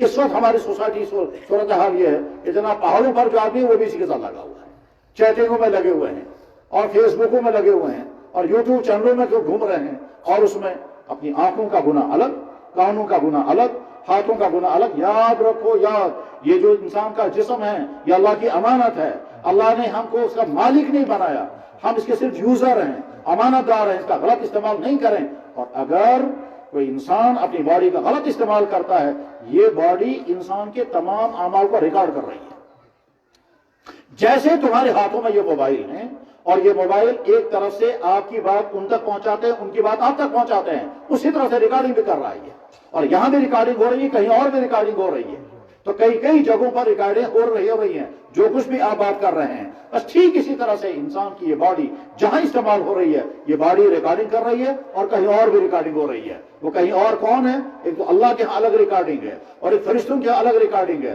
اور زمین کے جس خطے پر جو کام بھی کیا جاتا ہے زمین ریکارڈ کر لیتی ہے۔ جس جگہ شراب پی گئی زمین، وہاں کی زمین گواہی دے گی۔ جس جگہ غلط میٹنگ ہوئی ہے زمین گواہی دے گی۔ جس جگہ رشوت کا لین دین ہوا زمین گواہی دے گی۔ جہاں جو بھی اللہ کو ناراض کرنے والا کام کیا گیا، زمین کے وہ مٹی، وہ پتھر، وہ ہوائیں، وہ درخت، وہ قیامت کے دن گواہی دیں گے، اور انسان کی باڈی بھی گواہی دے گی۔ اگر جناب میں نے کسی نامحرم کے ساتھ ہینڈ شیک کیا غلط انٹینشن کے ساتھ، تو جس ہاتھ سے میں نے مصافحہ کیا اور اس ہاتھ میں مزہ اٹھایا، یہی ہاتھ قیامت کے دن گواہی دے گا۔ قرآن میں اللہ تعالیٰ نے 3 جگہ فرمایا، بلکہ ایک جگہ تو اللہ تعالیٰ فرماتے تمہاری کھال جو گواہی دے گی، حتی اذا ما جاؤوا شہد علیہم سمعہم وابصارہم وجلودہم، تمہاری کھالیں گواہی دے گی۔ تو میرے نوجوان بھائیوں، تمہاری جوانی تمہارے ہاتھوں میں امانت ہے، اس امانت کو بچانے کی ذمہ داری تمہارے کندھوں پر ہے۔ تمہارا باپ تمہارے ساتھ بیڈ روم میں نہیں رہے گا، تمہارا باپ تمہارے ساتھ ہر وقت نہیں رہے گا، تم اپنے موبائل کا استعمال کہاں تمہیں کن کے ساتھ کیا افیئرس ہیں، تمہارا باپ تمہاری ماں ہر وقت تمہارے ساتھ نہیں رہے گی۔ اپنی حفاظت خود کا، اور جو کرنے لگتا ہے وہ دنیا میں کہیں بھی ہو اپنی جوانی کو بچا لیتا ہے، اور اگر جو نہیں بچانا چاہتا ہے وہ مسجد میں آ کر بھی اپنے گھر کے اندر بھی برائی میں پھنس جاتا ہے۔ میں ایسے نوجوانوں کو جانتا ہوں کہ جو انگریز ملکوں میں اور وہاں اپنی جوانی کو بچائے ہوئے ہیں۔ میرا جاننے والا نوجوان لڑکا ہے، وہ ہالینڈ کے اندر ہے، اور ہالینڈ کا ایک مشہور شہر ہے ایمسٹرڈم، وہ گندگیوں کا شہر ہے۔ گندگیوں کے شہر کا مطلب کیا؟ وہاں سڑکوں پر بدکاریاں ہوتی ہیں، وہاں چوراہے پر رات کو لڑکیاں کار لے کر کھڑی ہوتی ہیں، کون ہمارے ساتھ رات گزارے گا، پیمنٹ ہم ہی کریں گے۔ اس شہر کے اندر ہے۔ میں نے دفعہ پوچھے کیا حال ہے، کہنے لگے 5 وقت کی نماز بھی پڑھ رہا ہوں اور 1 سال سے تہجد بھی پڑھ رہا ہوں۔ میں حیران ہو گیا، میں نے کہا خدا ہم تو اپنے مدرسوں میں بیٹھ کر تہجد کی پابندی نہیں کر پا رہے۔ یہ ایمسٹرڈم میں، اور سائنٹسٹ ہے، عام لڑکا نہیں ہے، سائنٹسٹ ہے، بہت بڑا سکالر ہے۔ تو سائنٹسٹ ہونے کے باوجود بھی، اور نمازی ہے، داڑھی ہے، سر پر ٹوپی ہے، سفید کپڑے ہیں، اور یہودی ادارے میں ملازمت کر رہا ہے یا کسی کرسچن ادارے میں ملازمت کر رہا ہے، بہت ہائی فائی ملک۔ غرض یہ کہ اپنی جوانی کو میرے بھائیوں بچا، اور بچا نہیں پاؤ گے، ارادہ تو کر سکو گے، جب یہ باتیں تمہارے سامنے آئیں گے تو اندر جذبہ ابھرے گا، کیونکہ ایمان کی رمق اندر ہوتی ہے۔ اس ایمان کے رمق کو جو ٹچ لگتا ہے تو ارادہ کرتا ہاں اب نہیں کروں گا، لیکن جو ہی واپس اپنی سوسائٹی میں جاؤ گے تو نہیں بچا سکو گے اپنے آپ کو۔ اس کے لیے اندر ایک انرجی پیدا کرنی ہے، اس انرجی کے بعد تم اپنے آپ کو گناہوں سے بچا سکو گے۔ وہ انرجی ہے ایمان کی انرجی، وہ انرجی پیدا ہوتی ہے دعوت و تبلیغ کی محنت میں۔ جب تم تبلیغ کے ساتھ جڑو گے، دعوت کے ماحول میں رہو گے، تم 24 گھنٹے کے اندر محسوس کرو گے ایمان اوپر آ گیا۔ تجربہ کر کے دیکھو۔ چنانچہ مجھے بکثرت ایسے نوجوان اپنے حالات بتاتے رہتے ہیں کہ جناب ہم تبلیغ میں نہیں تھے، ہم نے یہ کیا یہ کرتے تھے، آج جو ہم تبلیغ میں نکلے آج ہماری چینج آ گئی۔ میں کتنی ایسے جوانوں کو جانتا ہوں جو کہتے ہیں جناب کوئی کام ایسا برائی کا نہیں جو ہم نے نہیں کیا ہوگا، مگر اب ہم تبلیغ کے ساتھ نکلے، اس کام سے بھی توبہ کی، اس کام سے بھی توبہ کی، اس کام سے بھی توبہ کی، اب فلاں چیز کی توبہ کیسے کریں گے؟ اب وہ سناتے ہیں اپنی، ہم نے یہ روم میں کیا، اس کی توبہ کیسے کریں گے؟ ایک دفعہ یہ لڑکا میرے پاس آیا، رونے لگا۔ میں نے کہا کیا ہو گیا؟ کہنے لگے سارے گناہوں سے توبہ کر لی اور ایک بچ گیا۔ میں نے کہا کون سا؟ کہنے لگے میں گھر میں چوری کرتا تھا، باپ کی جیب سے پیسے نکالتا تھا۔ وہ باپ ماں کو ڈانٹتا تھا، یہ پیسے میرے کون نکالتا ہے؟ ماں بیچاری چپ رہتی تھی، وہ کہتی تھی میں نے کہاں نکالے، چوری میں کرتا تھا، ڈانٹ میری ماں کو پڑتی تھی۔ میں نے کہا اب کیا ہے؟ کہنے لگا میں نے توبہ کر لی، مگر وہ جو چوری میں نے کی اس کا کیا کروں گا؟ میں نے کہا وجہ کیا ہوئی؟ کہنے لگا میں تبلیغ میں نکلا تھا۔ میں نے کہا تبلیغی آدمی کو آج بات بتا۔ میرے بھائیوں، میں ہمدردانہ مشورہ دوں گا، وہ تمام بچے جو اب سکول کالج جو اب مکتب میں نہیں پڑھ سکتے ہیں، جو مکتب کی عمر سے آگے نکل گئے ہیں تبلیغ کے ساتھ، اور اگر قرآن نہیں پڑھا ہے، اگر کلمے یاد نہیں ہے، اپنے علاقوں میں مکتب قائم کرو، تعلیم بالغان کے مکتب، اور جوان پارٹی آ کر کے اپنی اماموں، اپنے مکتب کے استادوں کو ہمیں 1 گھنٹہ الگ دے دو اور دین کو سیکھو، اور دین کو سیکھنے کے بعد دین یاد رکھو۔ ہمارا زمانہ وہ ہے جس زمانے میں ایمان کی طرف لوگ آ رہے ہیں اور ایمان والے ایمان سے باہر کی طرف جا رہے ہیں، دونوں طرف کے ٹریک چل رہا ہے۔ روزانہ ایسے واقعات سننے کو دیکھنے کو ملتے ہیں کہ ایمان کی طرف لوگ کیسے آ رہے ہیں اور کیسے قربانیاں دے کر کے، اور یہاں ایمان والے کیسے خطرے بھی جا رہے ہیں اور ایمان سے کھوتے جا رہے ہیں۔ تو میرے نوجوان بھائیوں، کچھ بھی نہیں پڑھا ہے تو اپنے مکتبوں، اپنے علاقوں میں مکتب کھڑے کرو، اور بالغ ہو چکے ہو، بڑے ہو چکے تو تبلیغ کے ساتھ جڑو، اور اس کے نتیجے میں انشاءاللہ تم کو اپنے دین پر جمنا آسان ہو جائے گا۔ میرے بھائیوں، اللہ نے ہم پر احسان، بہت بڑا احسان کیا ہے کہ ہم کو ایمان کی دولت عطا کی۔ ہم اس کائنات کے سچے دین اسلام کے ماننے والے ہیں۔ ایسا نہ ہو اللہ تعالیٰ فرمائیں گے میں نے تو سب کچھ تمہیں دیا تھا، تم نے آنکھیں نہیں مانگی میں نے آنکھیں دی تھی، تم نے زبان نہیں مانگی میں نے تمہیں زبان بھی دی تھی، تم نے جسم نہیں مانگا میں نے تمہیں جسم دیا تھا، یہ خوبصورت باڑی تمہیں دی تھی، تمہیں ماں باپ دیے، گھر دیے، اولادیں دی، خوشیاں دی، شادیاں ہوئی، ڈگریاں دی، اور ایمان بھی دیا تھا۔ یہ تو سارا میں نے تمہارے ساتھ کیا، اب اپنا حساب مجھے بتاؤ تم نے میرے کتنے حکموں کو پورا کیا؟ جواب دینا ہوگا۔ تو ہم عہد کر کے اٹھیں گے انشاءاللہ، جب اللہ کا حکم مان کر زندگی گزاریں گے اور اللہ کے نبی کا حکم مان کر زندگی گزاریں گے، اور اللہ بچائے، اللہ بچائے، جناب رسول اللہ صلی اللہ علیہ وسلم رحمت ہی رحمت ہے، جنہوں نے اپنے دشمن کو بھی کبھی تکلیف نہیں پہنچائی، جنہوں نے گالیاں سنی لیکن یہاں سے کبھی بد دعا تک نہیں کی۔ عجیب عجیب واقعات ہیں، اللہ بہت عجیب عجیب واقعات ہیں، تفصیل سنانے کا وقت نہیں ہے کیونکہ اب موضوع چھڑ گیا۔ میں ایک واقعہ سنا دیتا ہوں۔ ایک شخص ہمارے نبی کا سخت بڑا دشمن تھا اور بہت ساری دشمنیاں اس نے کی تھی۔ اس نے ایک مرتبہ یہ بھی کہا تھا ہمارے نبی سے کہ دور ہو جاؤ تمہارے منہ سے بدبو آتی۔ اس کا نام تھا ابن ابی، اس کو کہتے ہیں منافقوں کا سردار۔ یہ وہ شخص ہے جس نے ہمارے نبی کی بیوی حضرت عائشہ پر تہمت لگائی تھی کہ یہ نعوذ باللہ من ذالک کا اس کے تعلقات غلط کسی کے ساتھ تھے۔ یہ وہ شخص ہے جس نے مسلمانوں کے خلاف ایک خفیہ اڈا بھی بنایا تھا۔ یہ وہ شخص ہے کہ جس نے ایک سفر میں اپنی میٹنگ بلائی اور میٹنگ بلا کر کے کہنے لگا اپنے ساتھیوں سے جب ہم واپس مدینہ جائیں گے تو ان ذلیلوں کو مدینہ سے باہر نکالیں گے۔ ذلیل کا لفظ استعمال کیا۔ اللہ کے نبی کو خبر ہو گئی، آپ نے اسے بلایا اور کہا تم نے ہمارے بارے میں کہا ذلیل؟ اس نے کہا جناب بالکل نہیں، ہم تو آپ کو نبی مانتے ہیں، ہم نے تو کلمہ پڑھا ہے، ہم تو آپ کو نبی مانتے ہیں، میں گواہی دیتا ہوں آپ اللہ کے نبی ہیں۔ تو حضور نبی علیہ السلام حیران ہو گئے کہ اس آدمی کے بارے میں جو میرے پاس شکایت پہنچی ہے، اس نے ہمارے بارے میں کہا کہ ہم ذلیلوں کو نکالیں گے، اور میرے سامنے کہتا ہے نہیں صاحب ہم نے تو بالکل نہیں کہا۔ اللہ کے نبی نے اس صحابی کو بلایا، اس کا نام تھا زید بن ارقم، اور میں زید کیا کہا تھا اس نے؟ کہنے لگا حضرت اس نے کہا کہ مدینے واپس جا کر کے ان ذلیلوں کو، ذلیل سے مراد نبی اور صحابہ، ان تمام کو ہم وہاں سے نکال دیں گے۔ حضور نے فرمایا ابن ابی سے کیا کہا تم نے؟ کہنے لگا جناب یہ جھوٹ بولتا ہے، ہم آپ کے بارے میں تھوڑے کہہ سکتے ہیں کہ آپ ذلیل ہیں، ہم تو کہتے ہیں آپ اللہ کے نبی ہیں۔ حضور نبی علیہ السلام سمجھ گئے اس کی بات سے کہ جھوٹ بول رہا، لیکن آپ نے زبان سے کچھ نہیں کہا، وہ چلا گیا واپس۔ جب وہ چلا گیا تو قرآن کی آیت نازل ہوئی۔ اللہ تعالیٰ فرما رہے ہیں اذا جاءک المنافقون قالوا نشهد انک لرسول اللہ، آپ کے پاس وہ آدمی آیا تھا، اس نے کہا تھا ہم آپ کو اللہ کا نبی مانتے ہیں، ہم گواہی دیتے ہیں آپ اللہ کے نبی ہیں۔ اللہ فرماتے ہیں میں گواہی دیتا ہوں وہ جھوٹ بول رہا تھا۔ نشهد واللہ یشهد ان المنافقین لکاذبون۔ اب جب آیت نازل ہو گئی اس آدمی کے پاس خبر پہنچ گئی کہ جناب تیری خیریت نہیں ہے، اب نہ جانے تجھے کیا سزا لگے گی، کیونکہ قرآن کی آیت نازل ہو گئی۔ کہنے لگا اچھا اب کیا کرنا چاہیے؟ کہنے لگا سوچو کیا کرنا چاہیے؟ کہنے لگا سوچتے ہیں۔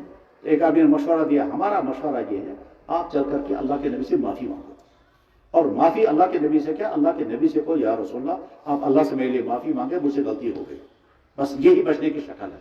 جب اسے مشورہ دیا تو اس نے سر ہلا کر کہا میں نہیں مانتا یہ، میں معافی مانگنے کے لیے تیار نہیں، وہ کون ہیں جن کے سامنے میں جاؤں گا معافی مانگنے؟ یوں کیا تو قرآن کی آیت نازل ہوئی اذا قیل لهم تعالوا یستغفر لکم رسول اللہ، جب اسے کہا گیا کہ آؤ اللہ کے نبی کے ہاں اور وہ اللہ کے نبی تمہاری استغفار کریں گے، لووا رؤوسہم، اپنے سر یوں کر کے نکل گیا۔ اس کو بھی اللہ نے بیان کیا۔ ٹھیک، جناب رسول اللہ صلی اللہ علیہ وسلم کے جب سامنے ساری صورتحال آ گئی، حضور سمجھ گئے کہ نہ جانے اللہ تعالیٰ شانو اس کو کیا سزا دیں گے، تو حضور نے کہا یا اللہ اس کو معاف کر دیجیے، یا اللہ اس کو معاف کر دیجیے، یا اللہ اس کو معاف کر دیجیے، غلطی ہو گئی۔ اللہ تعالیٰ شاہ نے آیت بھیج دی، آپ کیوں معافی مانگ رہے ہیں؟ آپ معافی مانگو یا نہ مانگو، ہم معاف کرنے والے نہیں۔ سواء علیہم استغفرتم ام لم تستغفر لن یغفر اللہ لہم، آپ معافی مانگے یا نہ مانگے ہم نہیں معاف کریں گے۔ حضور نبی علیہ السلام اس آیت کے بعد بھی مانگتے رہے، یا اللہ معاف کر دیجئے، یا اللہ معاف کر دیجئے۔ آیت دوسری نازل ہو گئی، اس میں اللہ تعالیٰ فرماتے ہیں 70 مرتبہ آپ استغفار کریں گے تب بھی ہم معاف نہیں کریں گے۔ کیا مطلب اس کا؟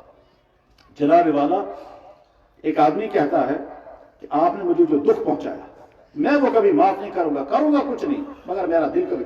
اللہ فرما رہے ہیں آپ رحمت للعالمین ہیں، آپ اس کے لیے استغفار کر رہے ہیں، ٹھیک ہے، لیکن اس نے جو آپ کے خلاف کیا ہے میں معاف کرنے کے لیے تیار نہیں۔ اللہ کے نبی کہنے یا اللہ معاف کر دیجیے، یا اللہ معاف کر دیجیے۔ حضرت عمر فاروق رضی اللہ عنہ کہا یا رسول اللہ فرما رہے ہیں ہم معاف نہیں کریں گے، 70 مرتبہ معافی مانگیں گے تبھی معاف نہیں کریں گے، تو کیوں آپ استغفار کر رہے ہیں؟ تو اللہ کے نبی نے فرمایا اگر مجھے یہ پتا چل جائے کہ 70 سے زیادہ مرتبہ معافی مانگنے سے اللہ سے معاف کر دیں گے تو میں وہ کرنے کے لیے بھی تیار۔ یہ ہے ہمارا نبی۔ اسی بیچ میں وہ بیمار ہو گیا۔ اب جب وہ بیمار ہوگا تو اس کا بیٹا حضور کے پاس آ گیا، کہ حضرت وہ میرا باپ، مجھے معلوم اس نے کیا کیا کیا، کیا کیا دکھ آپ کو پہنچائے ہیں، اب وہ مرنے کے قریب ہے، میری درخواست ہے کہ آپ اپنا مبارک کرتا دے دیں، اس کرتے میں اس کو کفن پہناؤں گا، مگر وہ مبارک کرتا جو آپ کے جسم سے زیادہ ٹچ کرتا رہا ہے وہ والا کرتا دے دیں۔ حضور نے کرتا نکال کے دے دیا۔ کہہ سکتے تھے نا کہ تیرا باپ تو وہی ہے جس نے یہ کیا، میں اپنا کرتا اسے دوں گا، لیکن آپ نے کرتا نکال کے دے دیا، جاؤ جو کفن پہناؤ۔ آیا پھر کہنے لگے یا رسول اللہ میری چاہت یہ ہے کہ آپ جنازہ پڑھیں، حضور نے فرمایا میں پڑھوں گا جنازہ۔ چلا گیا وہ خوشی خوشی، لیکن وہاں اس کے ذہن میں آیا شاید اللہ کے نبی نہیں آئیں گے کیونکہ میرے باپ نے بڑا دکھ پہنچایا انہیں۔ ادھر سے حضرت عمر فاروق آ گئے، کہنے لگے یا رسول اللہ آپ جنازہ پڑھنے جائیں گے؟ ایسے دشمن کا جس نے اتنی تکلیفیں پہنچائی ہیں، میں تو درخواست کروں گا بالکل نہ جائیں۔ حضرت حضور کے دامن پکڑ لیا، حضرت میں نہیں جانے دوں گا، آپ کیوں جنازہ پڑھیں گے وہاں؟ یہاں دیر لگ گئی، وہاں انہوں نے اس کو دفن کر دیا۔ اس کے بعد حضور نے فرمایا عمر سے چھوڑو مجھے، میں جاؤں گا جنازہ پڑھنے۔ جب وہاں پہنچے تو دیکھا اس کو تو دفن کر دیا۔ فرمایا بھائی میں تو آ گیا جنازہ پڑھنے، تم نے دفن کر دیا۔ کہنے لگا حضرت ہم نے سوچا آپ تشریف نہیں لائیں گے، دیر ہو گئی تو اس لیے ہم نے تو فرمایا نکالو قبر کو باہر۔ تو قبر سے باہر نکالا، اس ابن ابی کا سر آپ نے اپنے ران پر رکھا اور اپنا لعاب مبارک اس کے منہ میں باندھا تاکہ اس لعاب کی برکت سے کم عذاب اس کا یہ تو معاف ہو جائے، یہ ہمارا نبی رحمت اللہ۔ اب جب نکلے واپس اللہ تعالیٰ صاحب نے آیت نازل فرمائی لا تصلی علی احد منہم مات، آج تک جو کچھ آپ نے کیا یہ آپ کا عمل تھا، آج کے بعد ہمارا حکم یہ ہے کہ آپ اس طرح کے لوگوں کا جنازہ نہیں پڑھیں گے۔ تو اللہ کے نبی نے فرمایا آج تک اللہ نے مجھے منع نہیں کیا تھا، میں استغفار کرتا رہا، 70 مرتبہ سے زیادہ کرنے کی ضرورت میں وہ بھی کرتا، اب اللہ نے مجھے منع کر دیا، اب میں جنازہ نہیں پڑھوں گا۔ مگر اللہ کے نبی کا اپنا رویہ، اس نبی کے ہم امتی ہیں، ہمارا اخلاق ایسا ہی ہونا چاہیے۔ میرے بھائیوں بس عہد کر کے اٹھیں، ہماری زبان سے کسی کو تکلیف نہ پہنچے، ہمارے رویے سے کسی کو تکلیف نہ پہنچے، اور ہماری زندگی میں دین آئے، اور زندگی میں دین لانے کے لیے جو کچھ ہمیں کرنا ہوگا وہ فکر کریں، بالغ جماعتوں کے ساتھ جڑیں، اور نابالغوں کے لیے مکتب اور مدرسے، اور اسی سلسلے میں یہ مدرسے کا جلسہ ہے، مبارک ہے ان مدرسے والوں کو ان مشکل حالات میں۔ مدرسوں کا کام صرف کیا ہے؟ مسلمانوں کے بچوں کو لانا، انہی سے چندے لینا، انہی کے سامنے بھیک مانگنا، انہی کے بچوں کو کھلانا اور پلانا۔ یہ مدرسے والے کیسے محنتیں کرتے ہیں، بھیک بھی مانگیں گے، چندے بھی کریں گے، تعمیر بھی کریں گے، پڑھائیں گے بھی، بچوں کو کھلائیں گے بھی، پلائیں گے بھی، سلائیں گے بھی، سارے کام کریں گے، اور اس کے بعد تیار ہو کر کے انہوں نے پچھلے کئی سالوں میں کئی بچوں کو تیار کیا، یہ حافظ بن گئے۔ اللہ تعالیٰ شانہ مبارک کرے ان مدرسے کے انتظام کرنے والوں کو بھی، اور ان بچوں کو بھی، اور ان بچوں کے والدین کو بھی۔ حافظ قرآن بننے کے نتیجے میں اللہ کی طرف سے کیا کیا نعمت اور کیا کیا انعامات ملیں گے، اس کا اصل نظارہ تو آخرت میں سامنے آئے گا، لیکن بہرحال اس دنیا میں بہت ہی مبارکبادی کے مستحق ہیں، کیونکہ اللہ کے نبی فرما رہے ہیں تم میں سب سے بہتر انسان وہ ہے جو قرآن پڑھے اور پڑھائے۔ ان پڑھانے والے استادوں کو بھی مبارک، ان پڑھنے والے بچوں کو بھی بہت مبارک، ان بچوں کے والدین کو بھی مبارک، بلکہ جس خطے کے، جس گاؤں کے، جس قوم کے، جس بستی کے، جس برادری کے بچے ہوں گے اس پوری برادری کو مبارک ہے۔ ہو سکتا ہے ان میں سے کوئی بچہ ایسے علاقے کا بھی ہوگا جس علاقے میں کوئی آج تک حافظ تھا ہی نہیں، یہ پہلا حافظ تمہارے گاؤں میں تیار ہوا۔ اور یاد ہے میرے بچپن میں ہمارے ماموں ابھی زندہ ہیں، وہ انہوں نے کیا کہا قرآن حفظ ہوتا ہے، تو وہ کہنے لگے یہ تو ناممکن ہے، دنیا میں کون حفظ کر سکتا ہے؟ تو ہمارے ماموں کہا کرتے تھے کہ